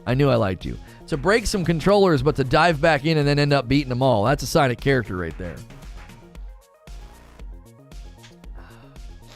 If they just do random roaming boss encounters, it'll add a lot of endgame value. Or if the entire map changes in New Game Plus, you know what I mean? Weren't we just on 6.6 yesterday? When we came over here in September and started streaming Ashen, yes, we were at 6.6, yes. And the beauty of it is, when we hit 10, most of that 10K is people that didn't come from the other channel, which is a very good thing. I think it's why we're getting such good treatment. That's why we're getting such good treatment over here, because we've got a better mix of an audience. Going to be an amazing 2022 for fantasy games, says Mark of the Dragon. Elden Ring, House of Dragon, Amazon, Lord of the Rings. If you're a fan of Souls games, let me put some games on your radar if they're not already on your radar, all right? Get ready. Write these down or type it out on your phone or something so you can look at these later, okay?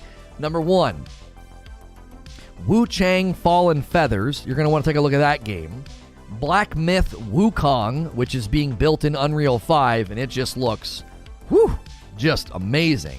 So, Wu Chang Fallen Feathers, Black Myth Wukong, and Lies of P, like to tell a lie, like Pinocchio. Lies of P. Lies of P looks like a Bloodborne clone, even though they say they weren't inspired by Bloodborne, but just Souls games in general. I find it exceptionally hard to believe they didn't take a lot from Bloodborne, but who cares? It looks good. Those 3 games, put those on your radar. If you're a fan of Souls games, those games look to be very, very, very good.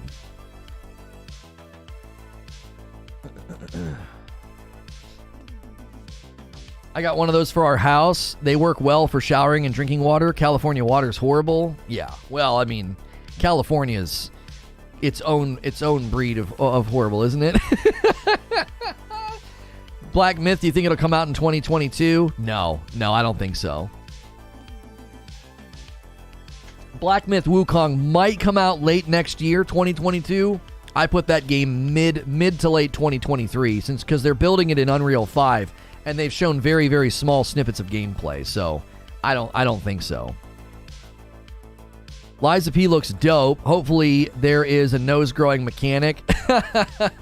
You've died a lot, and you're just like, come on, man, really? I can't see.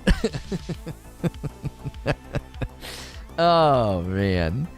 All right, I'm going to get 2 orders of your coffee. I'm sold. I appreciate that. Listen. Most of our orders are reorders, and that should tell you something. That's all I'm going to say. People in chat will tell you. They'll tell you how good it is. And I don't even have to have them do that. I love it when they do, but most of our coffee orders are reorders. There's a reason for that. It converts you. You get converted. You're like, oh, I got to have more of this. And I think we have it very reasonably priced based on the market. I think it's very reasonably priced coffee. We've had some coffee snobs say that we're not charging enough. So that's another testimony to consider. You're telling me, says ADJC, I'm not even from here. Some special type of people live around this place, especially if you're close to or in LA. Yeah. Los Angeles is something else, dude. What a trash can. It is not a pleasant place. 3 bags of dark roast is a Zubair special. That's right.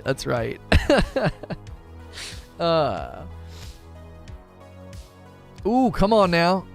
Oh, those were good neck pops. Holy moly. I hope that doesn't make you feel uncomfortable. If it does, just write a twit longer in 2 years.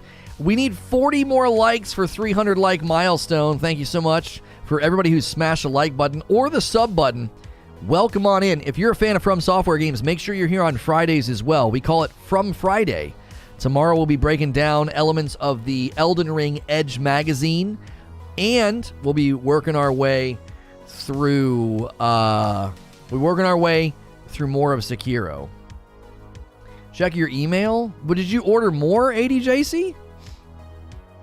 Order the coffee for the first time last week. We'll never go back to another type of coffee as long as it exists, says Warpath. I appreciate that, Warpath. I liked your tweet, and I think I retweeted it and replied. I appreciated that tweet. Thank you.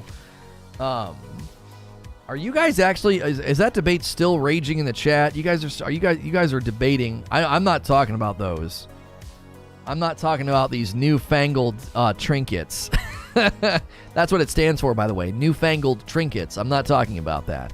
If you're just tuning in, I don't know why the viewership's going up. Maybe we're riding a hopper or a suggestion box somewhere. Thanks for being here, breaking down Elden Ring new info about how the rings will function in the game. If you're new and have questions, hit subscribe. I'll be happy to answer your questions. And make sure you got that bell button set to all. We do live shows like this all throughout the week. I'll be in your sub box giving you a nice safe for work video game radio show tomorrow. More From Software coverage. And this afternoon, Halo Infinite. Are the store items too expensive? That's our afternoon show today. Obey the Nut says with a $5 tip, if it does, just write a twit longer in 2 years. I was dying. The drive-by shade. That's right. That's right. You guys didn't realize that? You can destroy a person if they make you uncomfortable? That's all they have to do, by the way. You know, just tuck it away and save it, and 2 years later talk about it. That's the way of the world.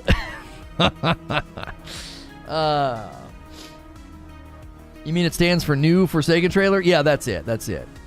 That was a great game back in the day. You remember playing Forsaken on the Nintendo 64? For some reason, I thought it was Friday already. Yeah, because that's what From Fridays is all about, you know? It's From Software games. So we had people this morning being like, are you doing From Friday early? I'm like, no. There's just too much Elden Ring stuff. I didn't want to sit on this information about the rings and how they work in the game. I didn't want to sit on that and then, like, talk about it next week. Like, you know what I mean? Like, there's just so much coming out about it.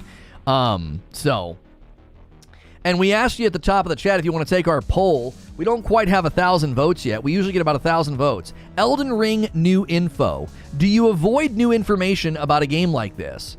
You know, do you avoid it? 66% are saying no. Like 34% are being like, yeah, I do. I avoid new information, which is funny because you're here and the title of the stream is Elden Ring new info. Maybe you said no, but this isn't really your game, so you don't care. On December 30th, 2021, at 10:48 Eastern Standard Time, Lono cracked his neck and it made me uncomfortable. So I had to crack my own neck, and now I can't stop cracking my neck, and it's Lono's fault. Can you do a recap of the info? I surely can. So in Elden Ring, the rings will not be equipable in the way that they have been in previous games. You will instead use talismans. Miyazaki said that rings in the Elden Ring story will play a significant narrative of like driver or story driver, right?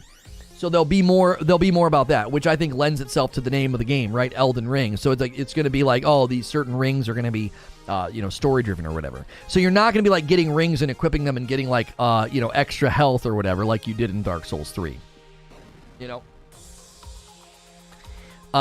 So they'll be in the game, but they won't be giving you stats and stuff. You'll be using talismans instead. I questioned my whole reality this morning, but I'm not complaining. Can never get enough Lono and Elden Ring. Thank you. I said no, but I already know it's more. It's just more Far Cry. That's a good man. That's a good man there. That is both a great callback joke, but it's also slightly self-deprecating, and I respect it. I said no, but I already know it's just more Far Cry. You know what's funny? My rant about trees is getting tons of comments from people. They're like, I think this is one of the greatest things I've ever heard. Me ranting about why I love trees so much.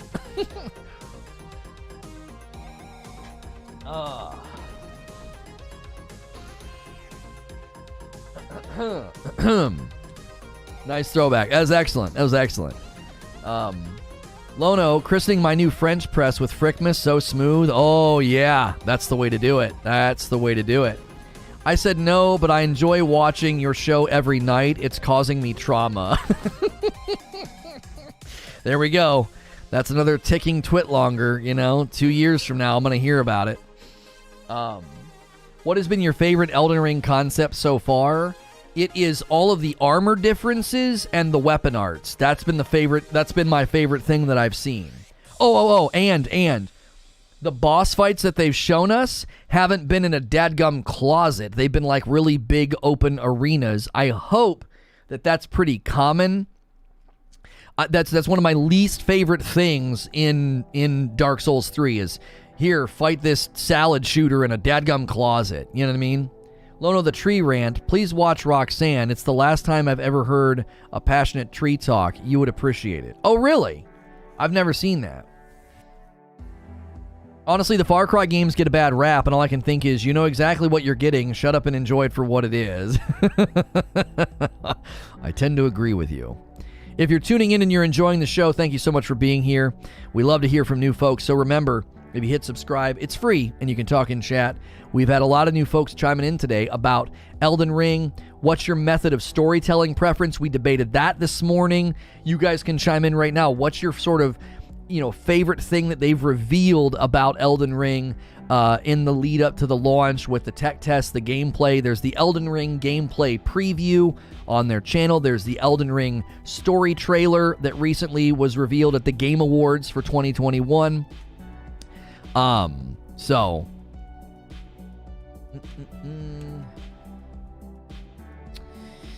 Another question. If I unlock the NFT achievement first, could no one else? Would they be unable to get the exclusive item? Oh gosh, you guys are still going on about that. You guys are still going on about it. Talking about trees, all I do is grow and blow trees. Shut up, Greenside. Lono made me crack my neck and do the ocarina in his hotel room. Now, come on now. You're getting too far.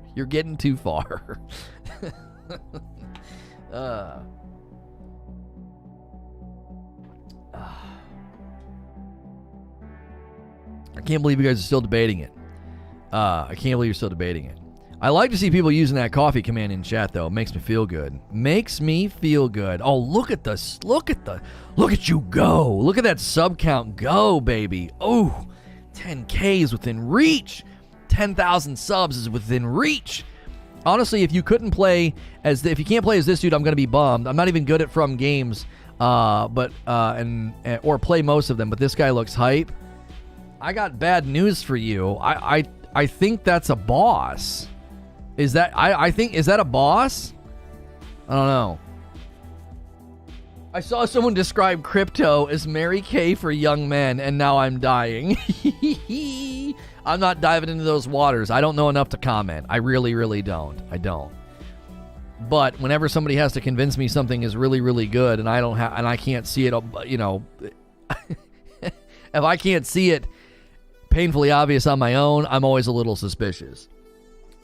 Jaggy with 11 months, almost a whole year. Welcome in, Jaggy. Happy New Year's, folks. If I'm not around tomorrow, thank you, Jaggy. 11 months, almost that year of membership. Thank you very much. Rogue says, I'm drinking Frickmas as we speak. It's so good. Thank you. Thank you for coming to my TED Talk. It's all about the double jumping goat horse. I think that's a sentence that needs to be read with reverence, Like they have a trailer. They're like, Elden Ring gameplay preview. 10 out of 10 game spot. Quote, it's all about the double jumping goat horse. Do I hear lyrics in the music today? Do you?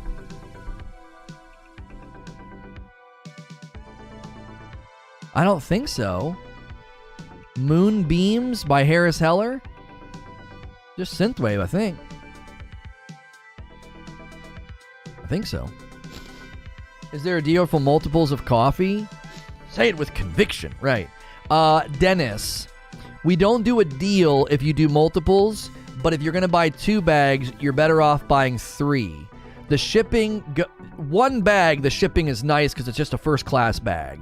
As soon as you do 2, we have to do a flat rate padded envelope, okay? So as soon as you go to 2, a 3rd bag does not adjust shipping. So basically, either order 1 or 3 is typically what I say.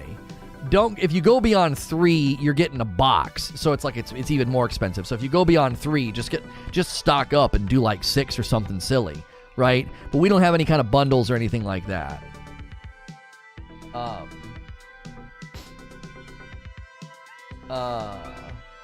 Distorted can't order more coffee, forgot his password. Should be a forgot password thing, right? Buy 2 bags and you get the 3rd one at full price, but no extra shipping. That's right. That's right. We're running a special right now on a coffee, boys. You buy 1 bag, you get the 2nd bag at full price, and if you want to get a 3rd bag, full price as well. You can't get a deal better than this anywhere in town. That's right, we limit to 5. You could probably up that to 6. Because if they're buying a box, I'm okay with them getting 6. Because you just 3 across the bottom, 3 across the top. It fits really, really nicely, you know? Are you the guy who introduces the new games at Game Awards E3 because you sound exactly like him when you did the world premiere? World premiere. Elden Ring gameplay preview. World premiere. Barbie Dreamhouse Poke Apocalypse. Poke Apocalypse? That would not be rated E for everyone. Oh, golly. oh, golly. I thought this was a kid's game. It's Barbie. Poke Apocalypse. Oh, my. It's the end of the world, so let's get it on. Oh, stop it, chat. That's not safe for work. That's enough. That's your fault, chat, that I said that. Rule 34 enters the chat. That's right.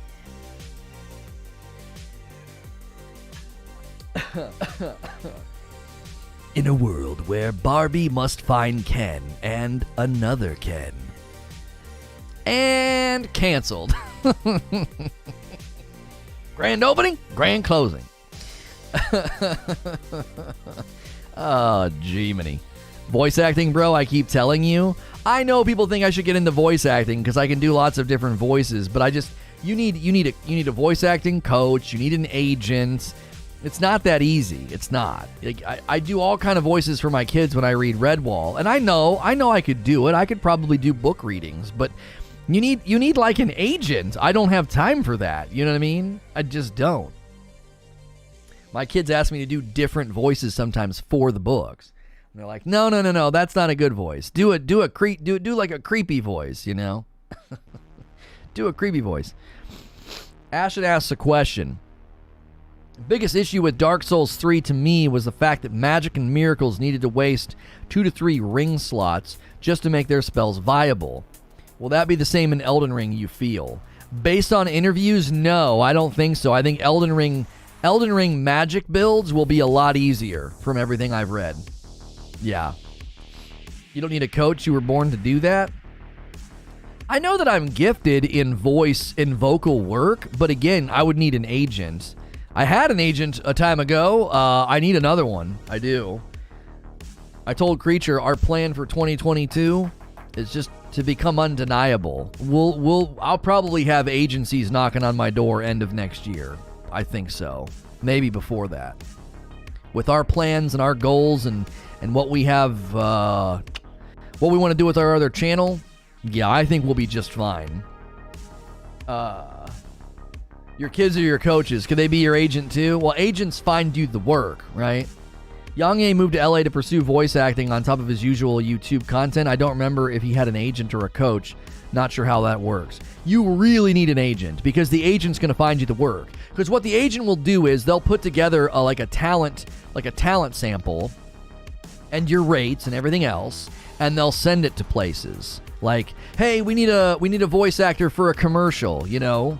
Yeah, I don't know. Dawn dish soap is the best dish soap there ever was. And then they want you to do a read. So you send them your scope and range of what you can do vocally. They listen to it and they think, okay, this is our guy. He's within our budget or whatever. And so you need an agent to do that. They pitch you on your talent and your rate. So when I was getting into shoutcasting work and my agent was finding me work, that's how she was doing it.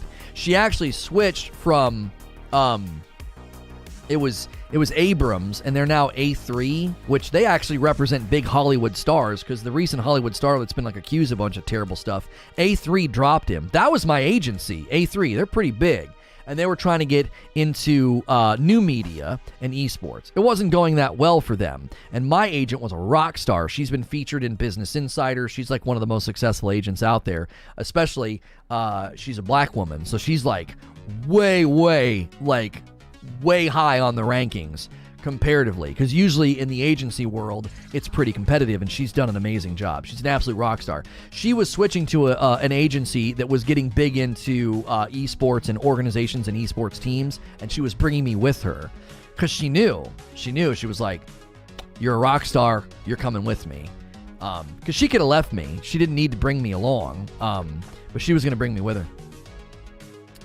And yeah. So, who knows? Who knows? There's always possibility for those doors to open in the future. Can you say in the game of the year goes to, in that voice, and the game of the year goes to Elden Ring? They don't do that, though. They usually have like a real person come out with like a piece of paper, and they're like, and the game of the year goes to... Oh, gosh. Elden Ring!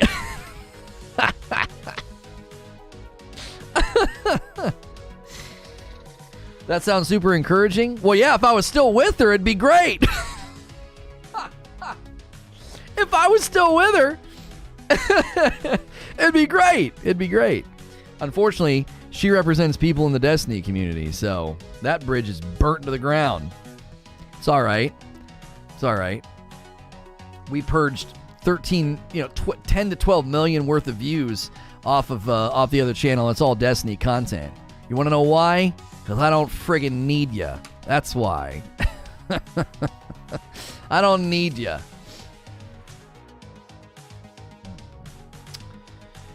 We've seen footage of bosses having anti-magic skills, which I'm a fan of. Yeah, we've also seen bosses in Elden Ring. So Elden Ring mount combat, there's another article we haven't covered. We may cover it later on. We may kick this one down the road, where they're not going to force you. They're not going to force you to do mount combat if you don't want to. So,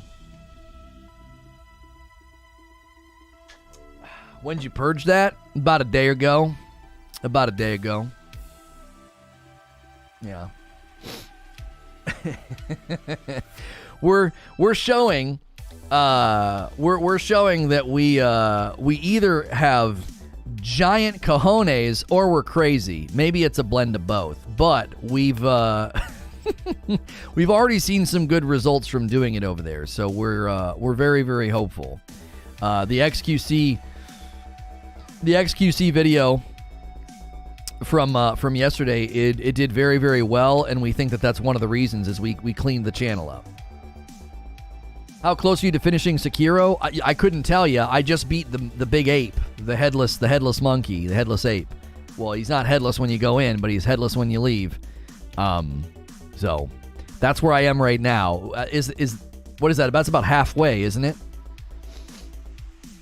That's about halfway, I think. When do we learn the plans for SNTR Presents? We need to get about halfway through January before I can outline that. What I can tell you right now is SNTR Presents, our larger channel, 47,000 sub channel. That channel will continue to get industry commentary about the Purple platform, YouTube, Facebook gaming, TikTok, or esports. So it's going to continue to get that kind of content. But the big plans, like the big, we want to do something with it, we can't really do anything till about halfway through January because YouTube's got a bunch of stuff planned for January, so we're kind of waiting to see what they do. So, I'm about half. Okay. I just love how much From Software rep has grown. I remember when the Sony CEO told them Demon Souls was bad. Really? It was bad? Fortune favors the brave. Yeah, fortune favors the bold or favors the brave. That's right. I remember being in a village area with many monks. Yeah, when you get near the monks, you're getting close to the monkey. You're not there yet, though. The monks are kind of weird. Any boss fight defeat where you could not control your rage? No, I get so if you watch me play Sekiro, I'm going to give you a fair warning. I get really angry and complainy. I mean, it's a From Software game. I don't know how you don't get angry and complainy, but I do. I get pretty ticked off.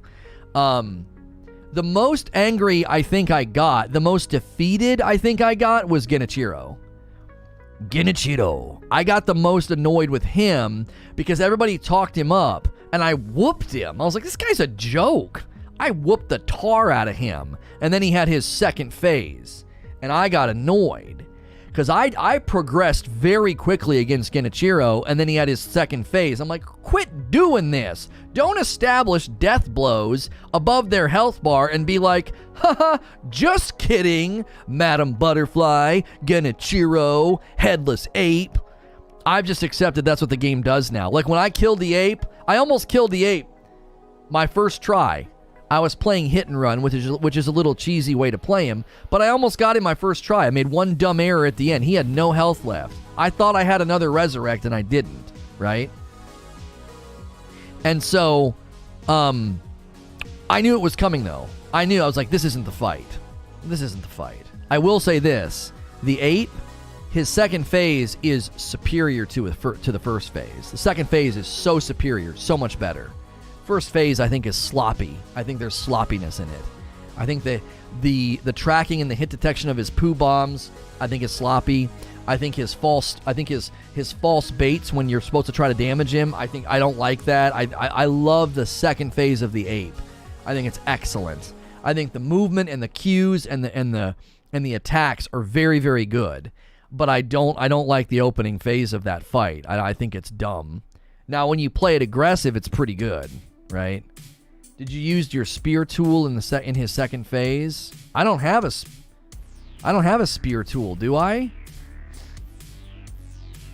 Of course it's sloppy. He slings poo. Yeah. There were a handful of times he got me with the poo and I was like, no. I got away from that. I wasn't going to play Sekiro, but you had me at poo bombs. Yeah. The best episode you can watch, I think, is episode 3. I think in episode 3, you see me going from pure frustration to beating Madam Butterfly on, like, my third try. When Lono fought Ithril in Dark Souls 3 and yelled, "Let me breathe," I could feel the personal frustration. Yeah. Let me breathe! Just give me a second! Yeah. I take it personal. Zubair's made an observation that once I start taking mechanics personally, I'm very invested, and he's right. There's a pattern with me. Like, I go in and I have a lot of first time luck, right? I have a lot of beginner's luck, and I do well, and then suddenly the fight and the mechanics turn, and I start taking things personally, and that's when I'm more invested. Like, I'm emotionally invested in the fight. You parry stun him, use the spear, and pull the centipede out and attack that. No, I never once did that, Eugene. No. I just fought him. Somebody said something like, you're getting better at the game when you beat the second phase of the ape by breaking his dadgummit, his it's not resolve, his stupid. I'm gonna be so angry when posture. I said it before I was in chat. Posture. Somebody said that. They're like, well, you fought him against his posture, and that's actually apparently that's like a harder way to play that fight. I hate when you said you had an agreement with the bosses. I cracked up. What was I saying? We have an agreement? Yeah, I fought him based on posture in the second phase, and people said that that's actually a really hard way to do that fight. So, yeah, it's a posture raid. Thank you guys, by the way, for 300 likes on the video and almost 1,000 votes on the poll. If you haven't taken the poll yet, please do so. Thanks for being here. Huge turnout today for Elden Ring new info and just breaking down all kinds of things. Whoa! What happened? 4 coffee orders? What is going on? 2 bags of Frickmas to Retro Never Dies. I love that name. 2 bags of Frickmas to Oreo. And a bag of Frickmas and a bag of Light to Just Barker. And a bag of Dark Roast to someone named Dennis. Thank you. Jiminy Christmas. Those might all be brand new orders, like never ordered before. That's amazing. My wife said 4 more coffee orders by lunch or I don't get any lunch. That's not fair. That's a lot of orders. We got an order this morning and I added it to the paper. Yeah. So I printed it out. I printed it out quick this morning, so it'll go out fast. You said something along the lines of, we had an agreement. I take away your red dots and you die.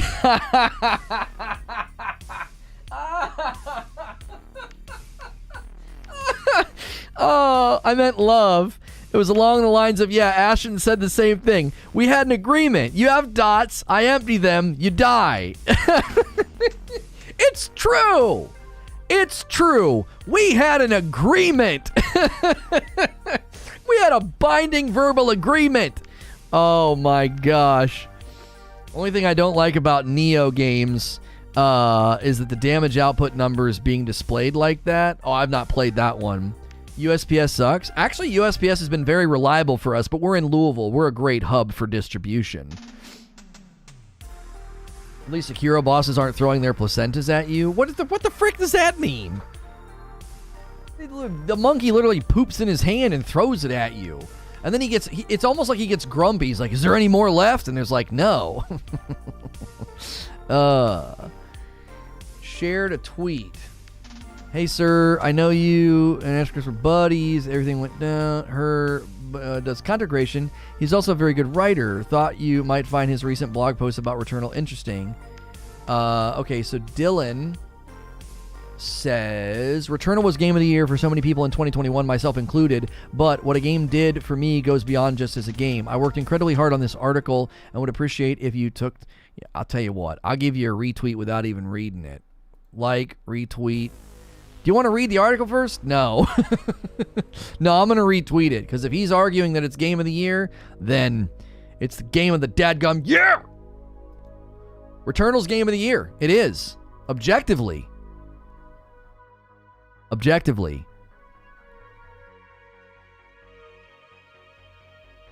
It is. It's not subjective.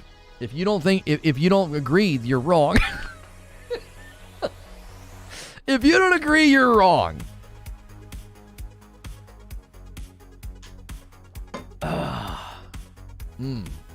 Great day, chat. It's been a great day. The afternoon will probably be killer too. Oh my gosh. Talking about store items and Halo Infinite being too expensive. Woohoo! It's gonna get spicy. It's gonna get spicy. Oh, what now? What did I do?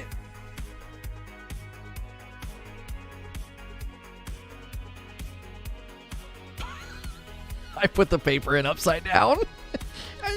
Can you can just use packing tape and tape them on, right?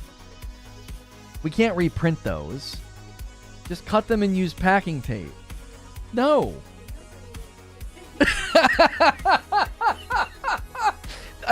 I don't want to be spanked. Well, not now.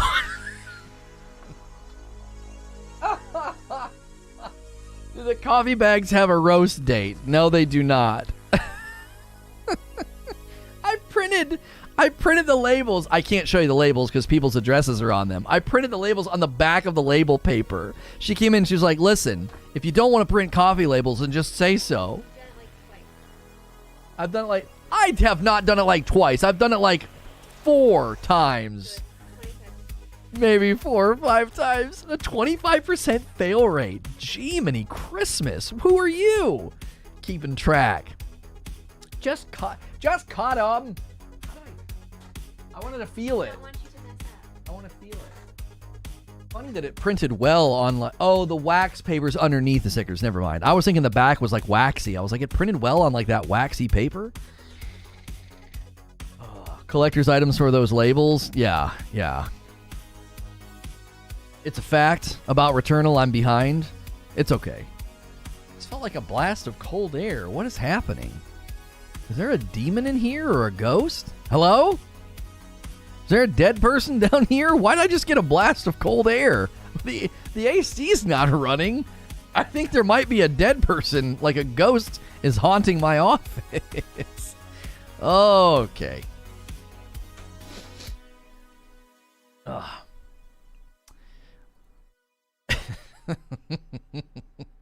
I can't believe I did that. I was trying to be helpful. And I printed the labels for my wife. I was like, do you ever do something and you think like, yeah, I'm being super helpful and I'm just such a good person, and then you end up screwing the whole dadgum thing up? Yeah, that's me. That is so me. It's so dadgum cliche. Okay. Boom. Okay. We're trying a very different approach with this Halo. Store items are too pricey. That thumbnail's so great. I went in and got a screenshot of Mr. Chief, the little thing that sparked a bunch of people getting angry. Halo Infinite. I got to schedule the next stream so that people get the 30-minute noti. Okay. Go in here. Do that. Do that. I'm getting fast at this, though.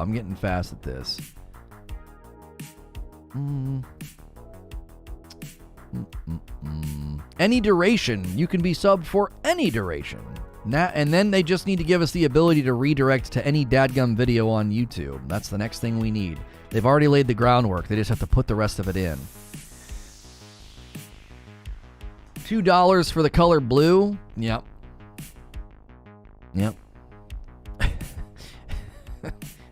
It's $2 for the color blue. And it's $3 for the color orange. We'll make it $4 if you don't quit frickin' crying about it. We'll give you something to cry about. Man, what a thing. What a statement. The first person that said that must have just been absolutely treacherous. I'll give you something to cry about. Mint took a swing at the prices. All the big players are against it now. Halo Infinite store prices need to change. 1 day ago, 31,000 views. Oh, it's a 3-minute video. Maybe we can draft off that.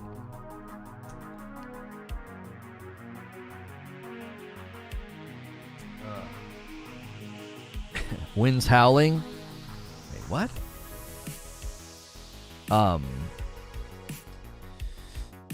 You're just roaming around the ring finding dozens of multiplayer cosmetics for free? Yeah, that's definitely a thing. Yeah. Is Koei Tecmo having an event today? I don't know what that is. I don't know what that is. I don't know what you're talking about. A mom definitely said that first. I feel sorry for those children. I'll give you something to cry about. It's like, oh my gosh. If you're going to cry, we're going to make it good.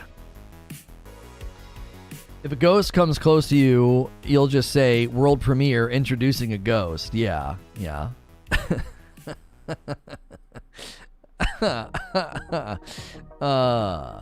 World premiere. Let's see. Cool.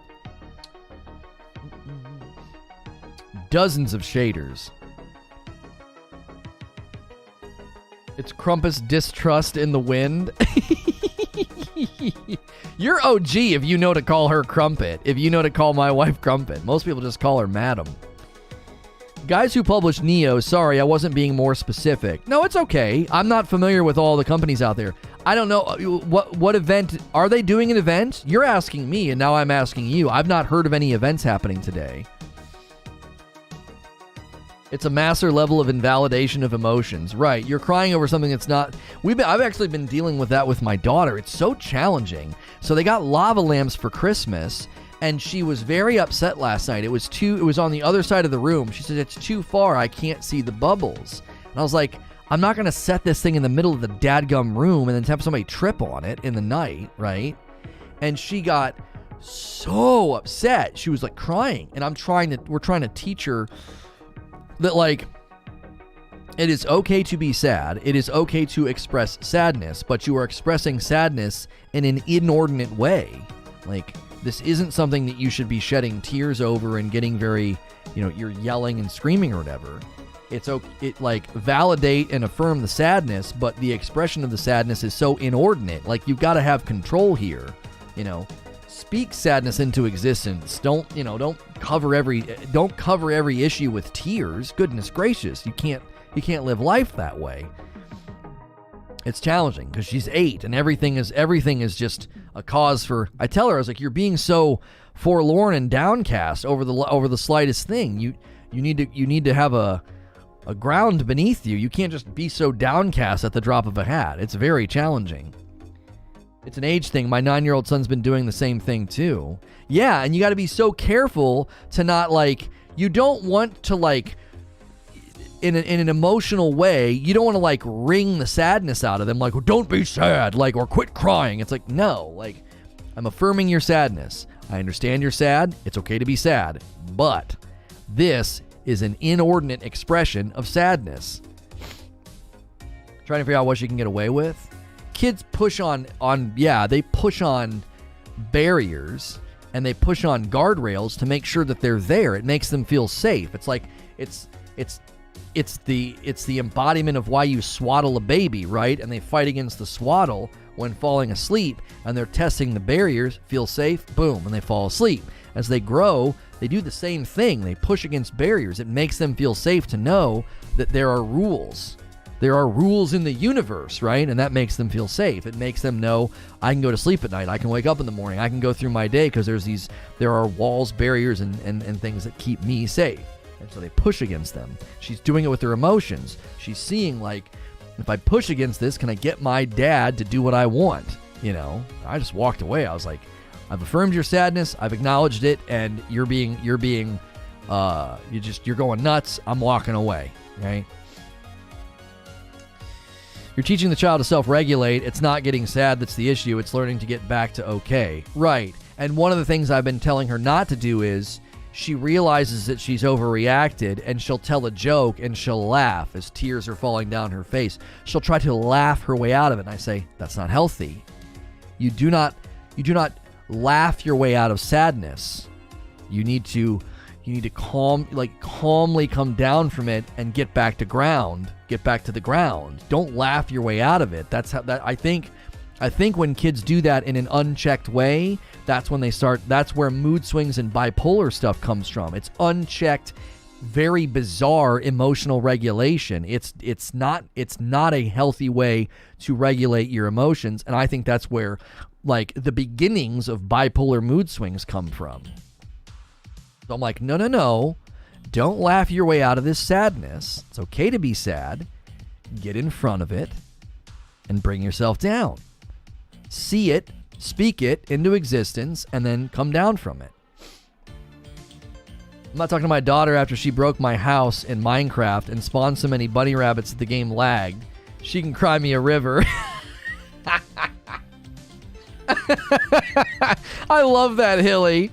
She broke my house in Minecraft. She spawned so many bunny rabbits the game lagged. It's literal dysfunction and maladaptation. Yeah, it's maladaptive. It's a bad way to adapt it's a bad way to adapt It's maladaptive. It's like, no, Way to call me out, man. The problem with today's kids is they're way too involved with smartphones and the internet. I forgot the last time my 10-year-old brother actually went out to play. Oh, my children get very little screen time. They get to play video games once a week. And if they watch something, it's like Reading Rainbow or Mr. Rogers or maybe Bluey or something. And then maybe they get one movie a week. That's it. They're not walking around with iPads and screens. They read books. I mean, my daughter can read now, in very simplistic reading, obviously. My son, they both love books. If the house is quiet, I know they've been to the library because they're just nose down in a pile of books. Audiobooks as well. They are, they're very much not what you would consider to be like typical American children these days. So we work very hard on that. I know it's so dadgum tough because screens are just such a savior especially for single parents. They're just so helpful. Oh my gosh, are they helpful. I don't have kids. I'm not interested in having one, but I think you'll really enjoy the chapter. Do not let your children do anything that makes you dislike them. Yeah, he's spoken about that. Yeah. In one of his recent lectures, he spoke about that. He's like, don't let them do things that makes you dislike them, because then you will treat them terribly. It's his brutal honesty about acknowledging and knowing that you're a monster is so good. Oh, it's so good. He needs to write an entire book about that, on being a monster. It's excellent insight into humanity. I got Wing Feather Saga on your recommendation. It's growing on my kids. Yeah, it takes a while, Brutal. When you get to the end of the first book, everybody loves it. It's like the front half of Wing Feather is so weird, slow, confusing, and then it picks up steam. Just remember that good enough parenting is good enough. You don't need to be perfect. Oh, yeah.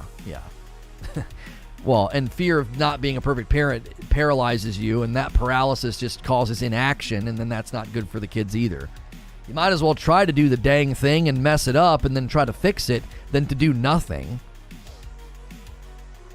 Dereliction as a parent is a crime. Like, come on, do something. He goes into that in Maps of Meaning, but that's a slog to work through. Yeah, I think he needs to do a more shrunken down, easily accessible book on being a monster. I think it would be excellent.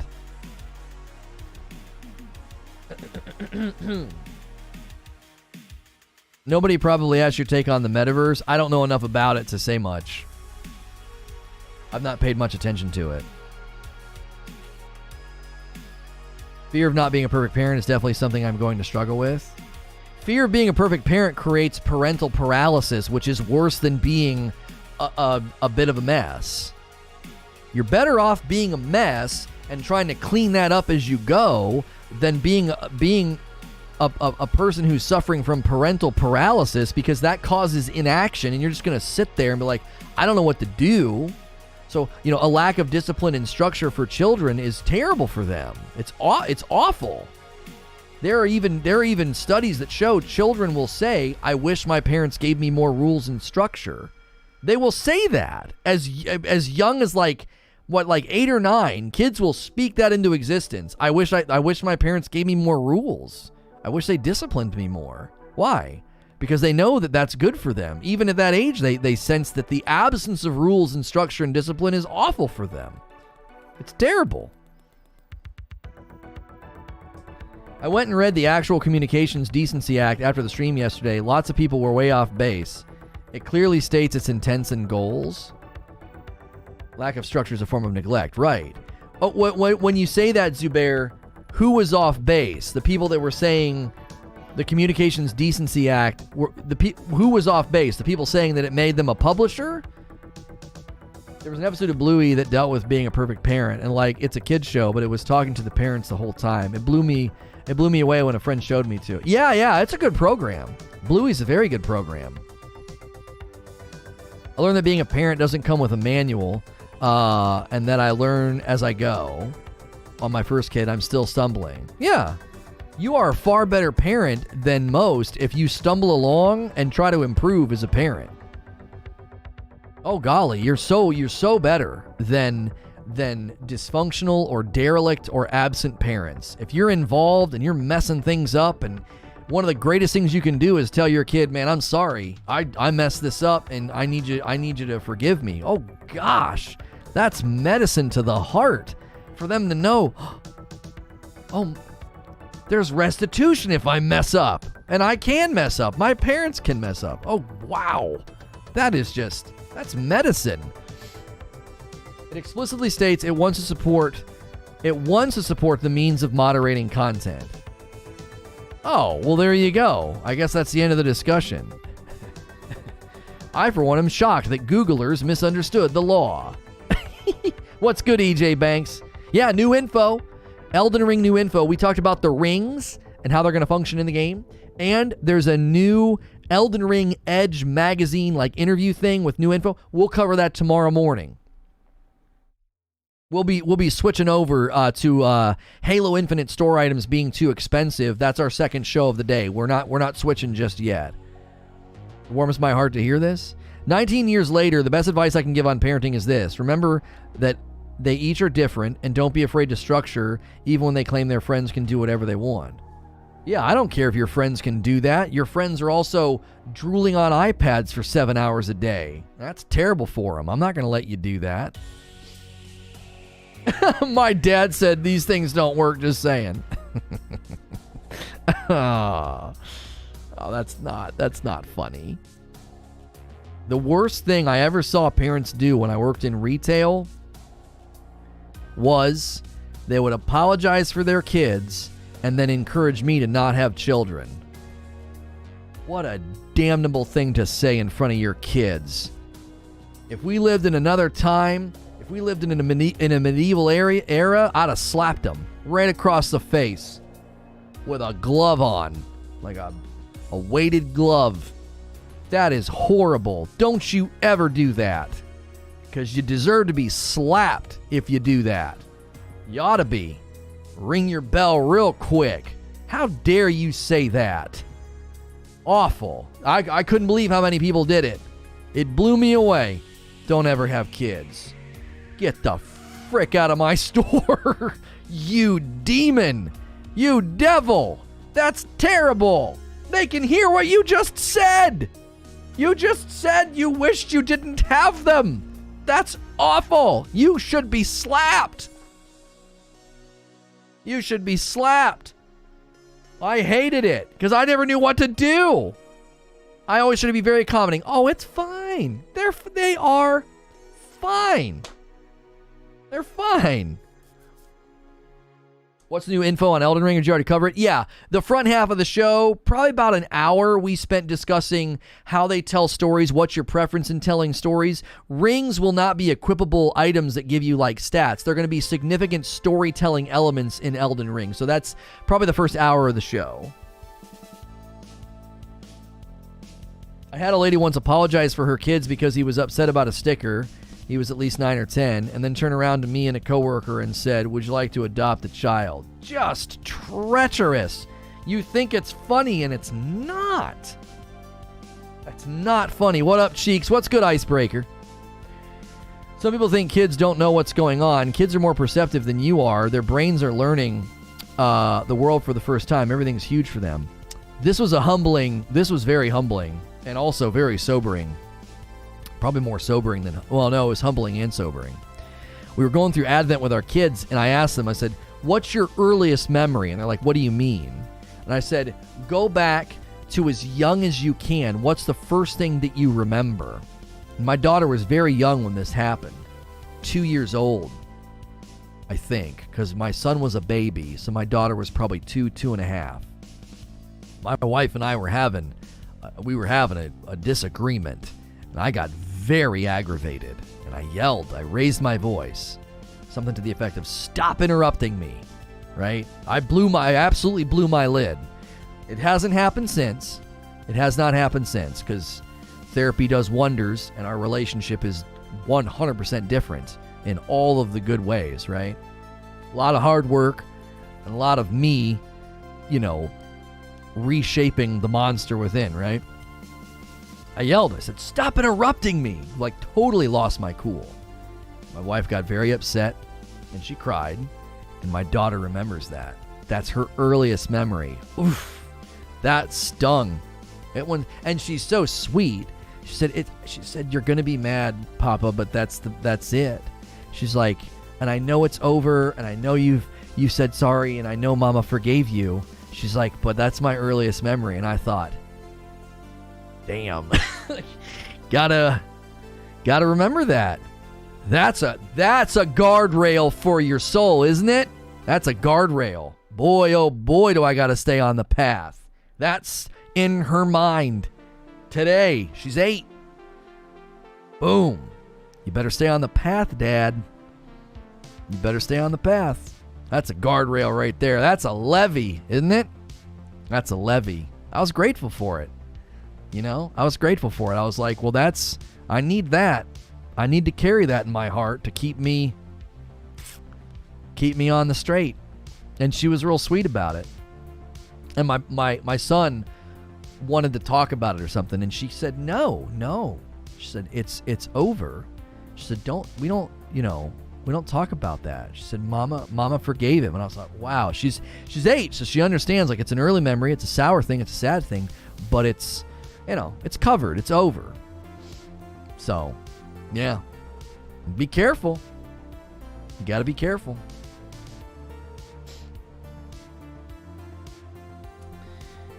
I don't tell people not to have kids. I personally think everyone should have a kid. They're great. I don't think everybody should have a kid. No. I think there are people who would be horrible and awful parents and shouldn't have children. They're not cut out for it.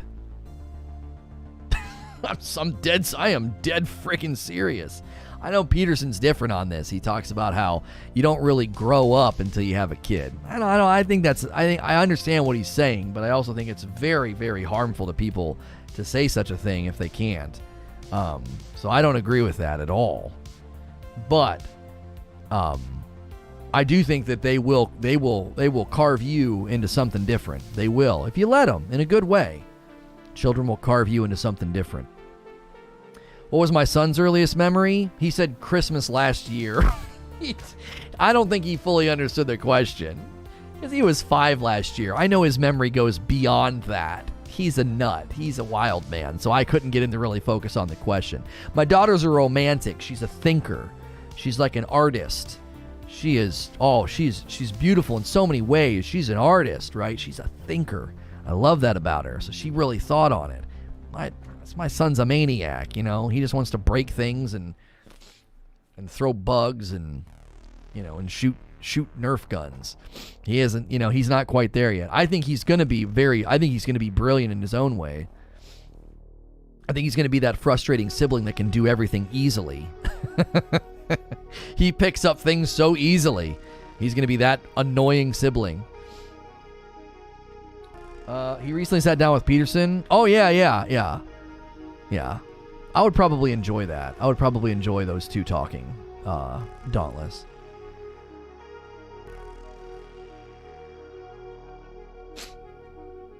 My grandma bought me the original disc for Skyrim on PC, my first video game. Well, that's a sweet memory.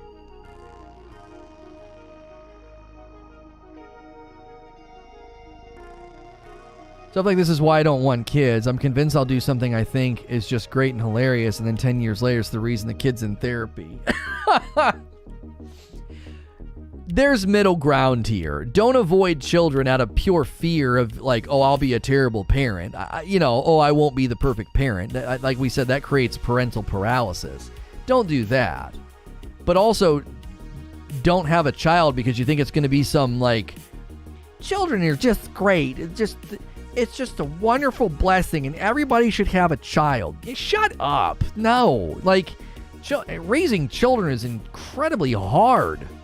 Jiminy Christmas, it's difficult. You give up so much of yourself and what you want. It is not fun or easy. It can be fun, but it's not like inherently fun to have a baby. It's ridiculously hard. You will be carved out of stone if you have children. You got to let it shape and mold you to a certain degree. But it's not some dadgum, cakewalk. It's not a amusement park. Oh yeah, you gotta go. It's life-changing. It is life-changing in good and bad ways. It's tough, man. Super effective. I remember being terrified when we had our first kid around issues like that because my earliest memories was hiding from my dad, but you get better at it. Years later, every parent-teacher conference I had would be like, yep, that's on me. I would say it's rewarding more than fun. It certainly can be fun. It is rewarding, but it's rewarding the same way like winning a gold medal in the Olympics is rewarding. You know what I mean? It's like, that takes work and commitment and sacrifice. It is rewarding to get a gold medal in the Olympics, but my gosh, their entire life was altered to get there. So yeah, it is rewarding, but it's hard work. Very hard work. You shouldn't just be encouraging every person out there to have children. And also, you shouldn't be giving people a hard time when they don't have any. They might not be able to, and it might be heartbreaking for them. Forget a 2-hour movie or 2 hours of gameplay. I'll take you 4 days with kids. They don't care about you wanting to see a new movie or play a new game. Yeah. The amount of work it takes, I agree. Oh, gosh. The best currency you can give them is attention. You know how hard it is to give another person your attention for extended periods of time? Jiminy Christmas. It's so mentally taxing. Raising kids has humbled me. Last year when my son turned 2, my wife talked about a third. We had a long conversation. I admitted it was tough, and I don't think I could mentally or emotionally handle a third. 2 is a perfect middle. Next month I got snipped. Yeah, we've had similar conversation, gangs. I'm like, nope, man-to-man defense works well. I can't make it. I wouldn't be able to make it with a third. It would break me.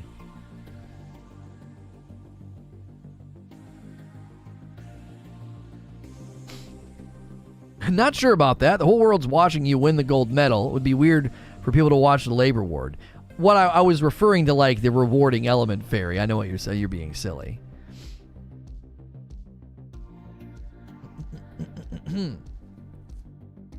It's perfectly fine not to want to raise another human being because of how it would negatively impact you. Yeah. I think it's okay to have... There are reasonable amounts of selfishness in the world. Right? You know, basketball team-sized families are fun. Yeah, Demins has got a whole litter. I mean, we noticed this the other day. We run in circles, and like all of the families we run in, like there's like 4 or 5 families that we kind of regularly run with. One of them has identical to us, just 2 kids. Everybody else has 5 kids. 5. It's like the magic number. Like they all have 5. And their families are beautiful and awesome. But I'm like, I'm good with 2. 3 rectus. 2 was fine, 3 was life-changing, yet the 4th didn't make a difference at all. Yeah, once you've had the 3rd, you've kind of been through the war, you know what I mean? You can't really be shaken. People who have like 19 plus, I'm just like, no. It gets a little wild when you get beyond that. Me and Snow have 8 kids total. Well, when you Brady bunch it up, sure, you can kind of, you can suddenly find yourself with a gaggle. You're like, oh golly, like, you know? You convinced me. Where do babies come from? They come from the hospital. they come home from the hospital. Well, unless you're one of those, you know, home birth crazies. I mean that with respect, by the way. We know people that have done that. We got a puppy at Christmas. Oh, you fool, Demins. You great fool. Oh, man. What a fool you are. Congratulations on your dog, Demins.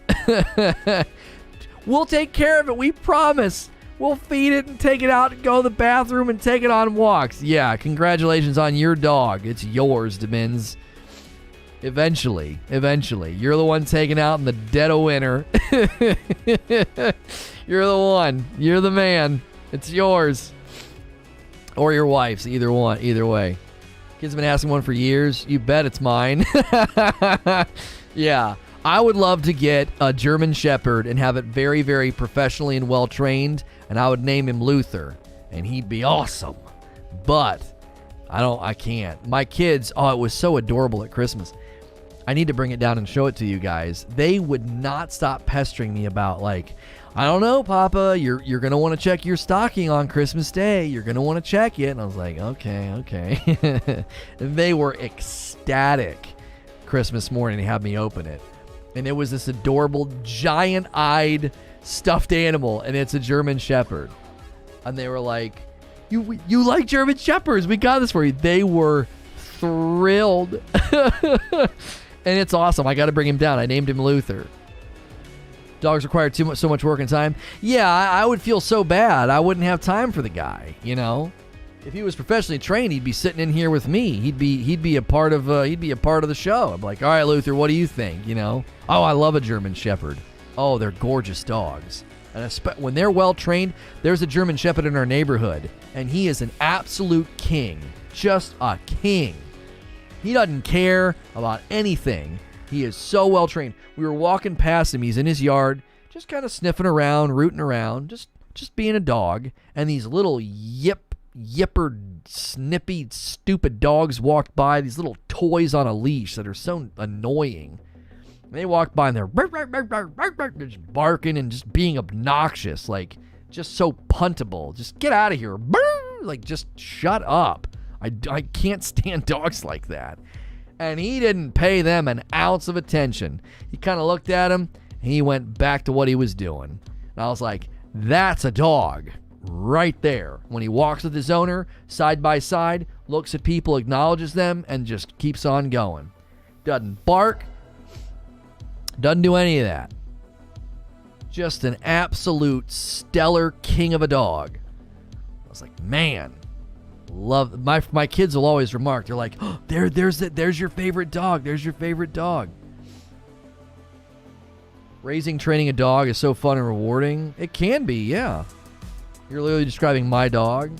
Wait, you got a Shepherd? You got a German Shepherd? Oh, I love them. Oh, I think they are gorgeous. I love those dogs. They're like a shrunken down, really nice version of like a wolf. Like, I love wolves, but I mean, wolves are the size of like a pony and they'll eat you, so that doesn't really work. Lono and Luther play looter shooters would be a great series. Yeah. No, a Cavapoo. Oh, gosh. You got a football. Yeah, a puntable one. You got a dadgum football. I have to look this stupid thing up. Demins. Oh, gosh. Okay, they're adorable. Oh, my gosh. They're like little Ewoks. That's fine. That's fine. They bite, snip, and yip so much, though. I don't like dogs like that. I don't. Take the batteries out of them. They're so annoying. I have a Malshi, best friend I can imagine.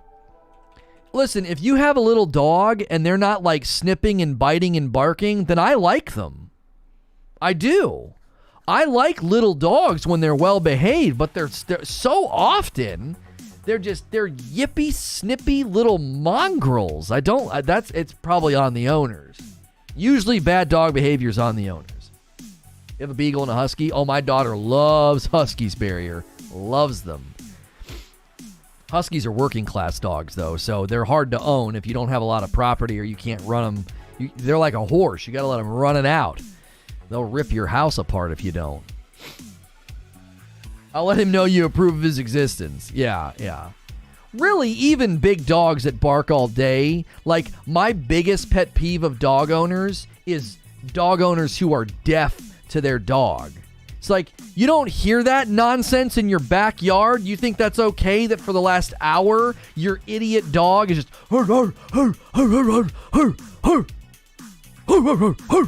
Shut up. Put the dog inside. He's barking at leaves, for crying out loud. It's annoying. Dog owners that are deaf to their dog, everyone that lives around you doesn't like you. You're annoying. Put the dog inside. It's infuriating. Oh, yeah, that's a cute one. That's a cute one, Eugene. Yeah, the little ones are usually like yippy and snippy, and that's why I don't like them. And I get probably, again, that's on the dog owner more than the dog. Huskies are vocal. There's a husky in our neighborhood who never barks. He or she is very well behaved. German Shepherds are too. They really only do well with a job to do. Yeah. Working class dogs, a lot of the times people shouldn't own them because they don't. The poor dog is always so frustrated and high energy because he's stuck in your dadgum apartment. Oh, that's adorable. That's adorable, Barrier. My doggo doesn't get to work. He breaks the house. Yeah, that's on you, right? It's not the dog's fault. It's you know what I'm saying? It's a worker. You gotta let him work. You gotta let him do something. You know, let him drag a mini fridge around your yard or something. Punting dogs and punching geese. I've never punted a dog before, but obviously, yes. If it was coming at my kids and it was gonna yip, snip, or bite, that dog's not long for this world. You better keep your dog back. If you like your dog and it's yipping and snipping at my kiddos, it's gonna get absolutely punted. I got no problem doing that. There's leash laws for a reason, because your dog will take to flight if it comes near my kids biting and snipping like that. It's too easy for him to get the kid in the face, and then the kid's permanently maimed because you didn't want to use a leash. I got no problem with that at all. There was a dog off the leash, came in our front yard. It was a bigger dog too. I have like a real stout walking stick that I use when we walk. Because there's all these dummies out here with their dogs off the leash. Oh, they never bite. Yeah, sure. Okay. I've never hit a dog with this stick either, but given the right opportunity, I might have to. Like, they never bite. Yeah, people always say that. Have you read like every article about dogs that bite? I don't understand. They've never bitten before. Yeah, but you have a leash for a reason. It's an animal. They're unpredictable. They might feel scared or spooked or something, you know? Wind blows wrong or a leaf crunches and they think they're in danger. Especially if they're not properly trained. Yeah, they never bite until they do. That's exactly right. Keep them on a leash. I don't care about that. They're always like, you can pet them. Now, there's a couple of dogs that we do let our kids pet because we've seen the owners enough and I've seen the dog enough to know that the dog is comfortable with my children. Usually the third or fourth time we see the dog, I'm like, okay, you can pet the dog. But not the first time. No. Not the first time. You have to train the dog to be off the leash. I walk my dog off leash but grab it around others. Well, there's leash laws where we live. You can't do that. So you can't just run up and pet a dog without permission. Our kids are very well instructed on this. We're like, you never, ever touch someone's animal without asking, and you never put your face up in their face. Do not do that. They might get spooked and snip you. They could be playing and they could maim you. Totally playing. Whip, little snip, and you're going to be bleeding all over the place. So we tell them, you never touch someone's animal without our permission, or at the very least, their permission. And you never put your face in their face. Cats, dogs, they get spooked and they'll react. And it's not malicious. It's not even a mean dog. But like suddenly some little kid's face like getting shoved down there. Like, what's happening? And they'll bite you. I had a German Shepherd growing up and they're great, but allergies prevented us from getting one. Oh yeah, the little ones are usually hypoallergenic and then you can get them because it's like hair instead of fur. Yeah. All right, we got to shift gears in a little bit. We love seeing your dogs and hearing about your dogs. Just, keep them on a leash and don't be stupid. Never have eye contact either. Yeah, with dogs. Cats are supposed to have eye contact with. That's a sign of that's how they communicate. But I saw someone with a service dog and these kids were all running up to pet it even though the owner was asking them not to. Oh yeah, we've instructed our kids to do that too. We're like, you see that dog there? We're like, if they're ever wearing something like that, don't talk to them, don't pet them, leave them alone. They're working. Like, that's something we've instilled in our kids because they're around. We're in a community of people where there's lots of, well, I wouldn't say lots of, but a good percentage of blind people with either a walking dog, assistance dog, or a walking stick. And because there's a school of the blind here in Louisville. And we always tell them, we're like, you do not pet or talk to those dogs. You leave them alone. That's not a pet. It's that dog is working. He's clocked in and working. You leave him alone. Because people always say, like, don't touch or pet a service dog. You shouldn't do that. So we've tried to teach our kids about that as well. It's hard because they're usually, good dogs, and you like to give a good dog attention. So, all right, don't go anywhere. We're going to be shifting gears to Halo Infinite. Are the items too pricey? If you've enjoyed today's show, do me a favor. Smash that like button. We may be able to hit 400 likes. We only need about 75 more likes. Make sure you've hit subscribe and stick around for the next show. It should be a good one. And make sure you take the poll. Over 1,000 votes on the poll. We love to see those poll results. Thanks so much for that. I'll be right back. Don't go anywhere.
Oh. Jim's calling. Catch up later. No worries, boo-boo. All right, let's do this.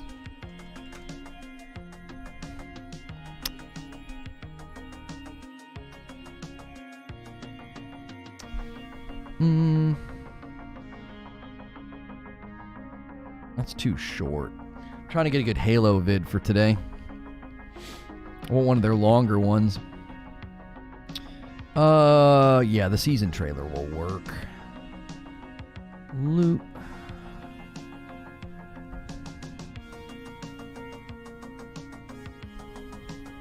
Okay. All right, let's get the channel customized here. And go there. And go there. Publish. Stream holding. We need the non-live version of Elden Ring. Switching gears here to our Halo stream. Jiminy Christmas, what a strong day. You guys love Elden Ring coverage. Good night. And it's almost all browse. That's awesome. Okay. Let's do this. Is this the right one? Yes, it is. Halo Infinite.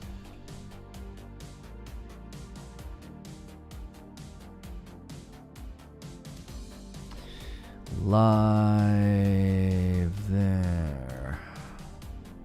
All right, I'm gonna give you guys a link. Now, usually, the redirect has been better. But just in case it's not, we usually put a link in the chat. Okay.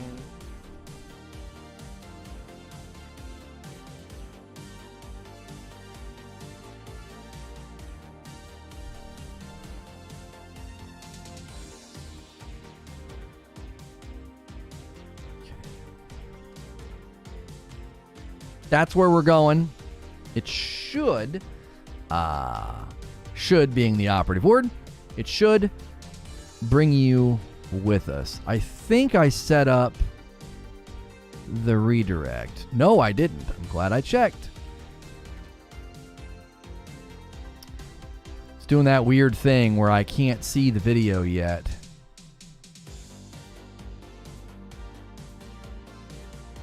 Pause that. Edit, customization. There it is. Save. Okay.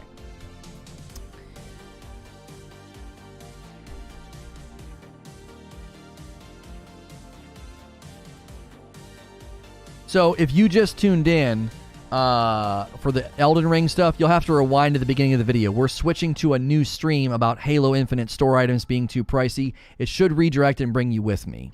If it doesn't, you can click the link in chat.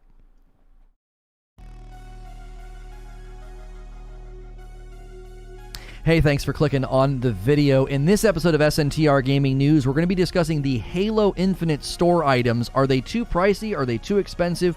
Why is this being debated yet again? Right here at the start of the episode, we go into this scene here, and I give you like a 4-minute breakdown, and then the 3-hour live stream continues for discussion. So if you clicked on the video for sort of the breakdown of are the Halo Infinite items too pricey, it will be here right at the beginning.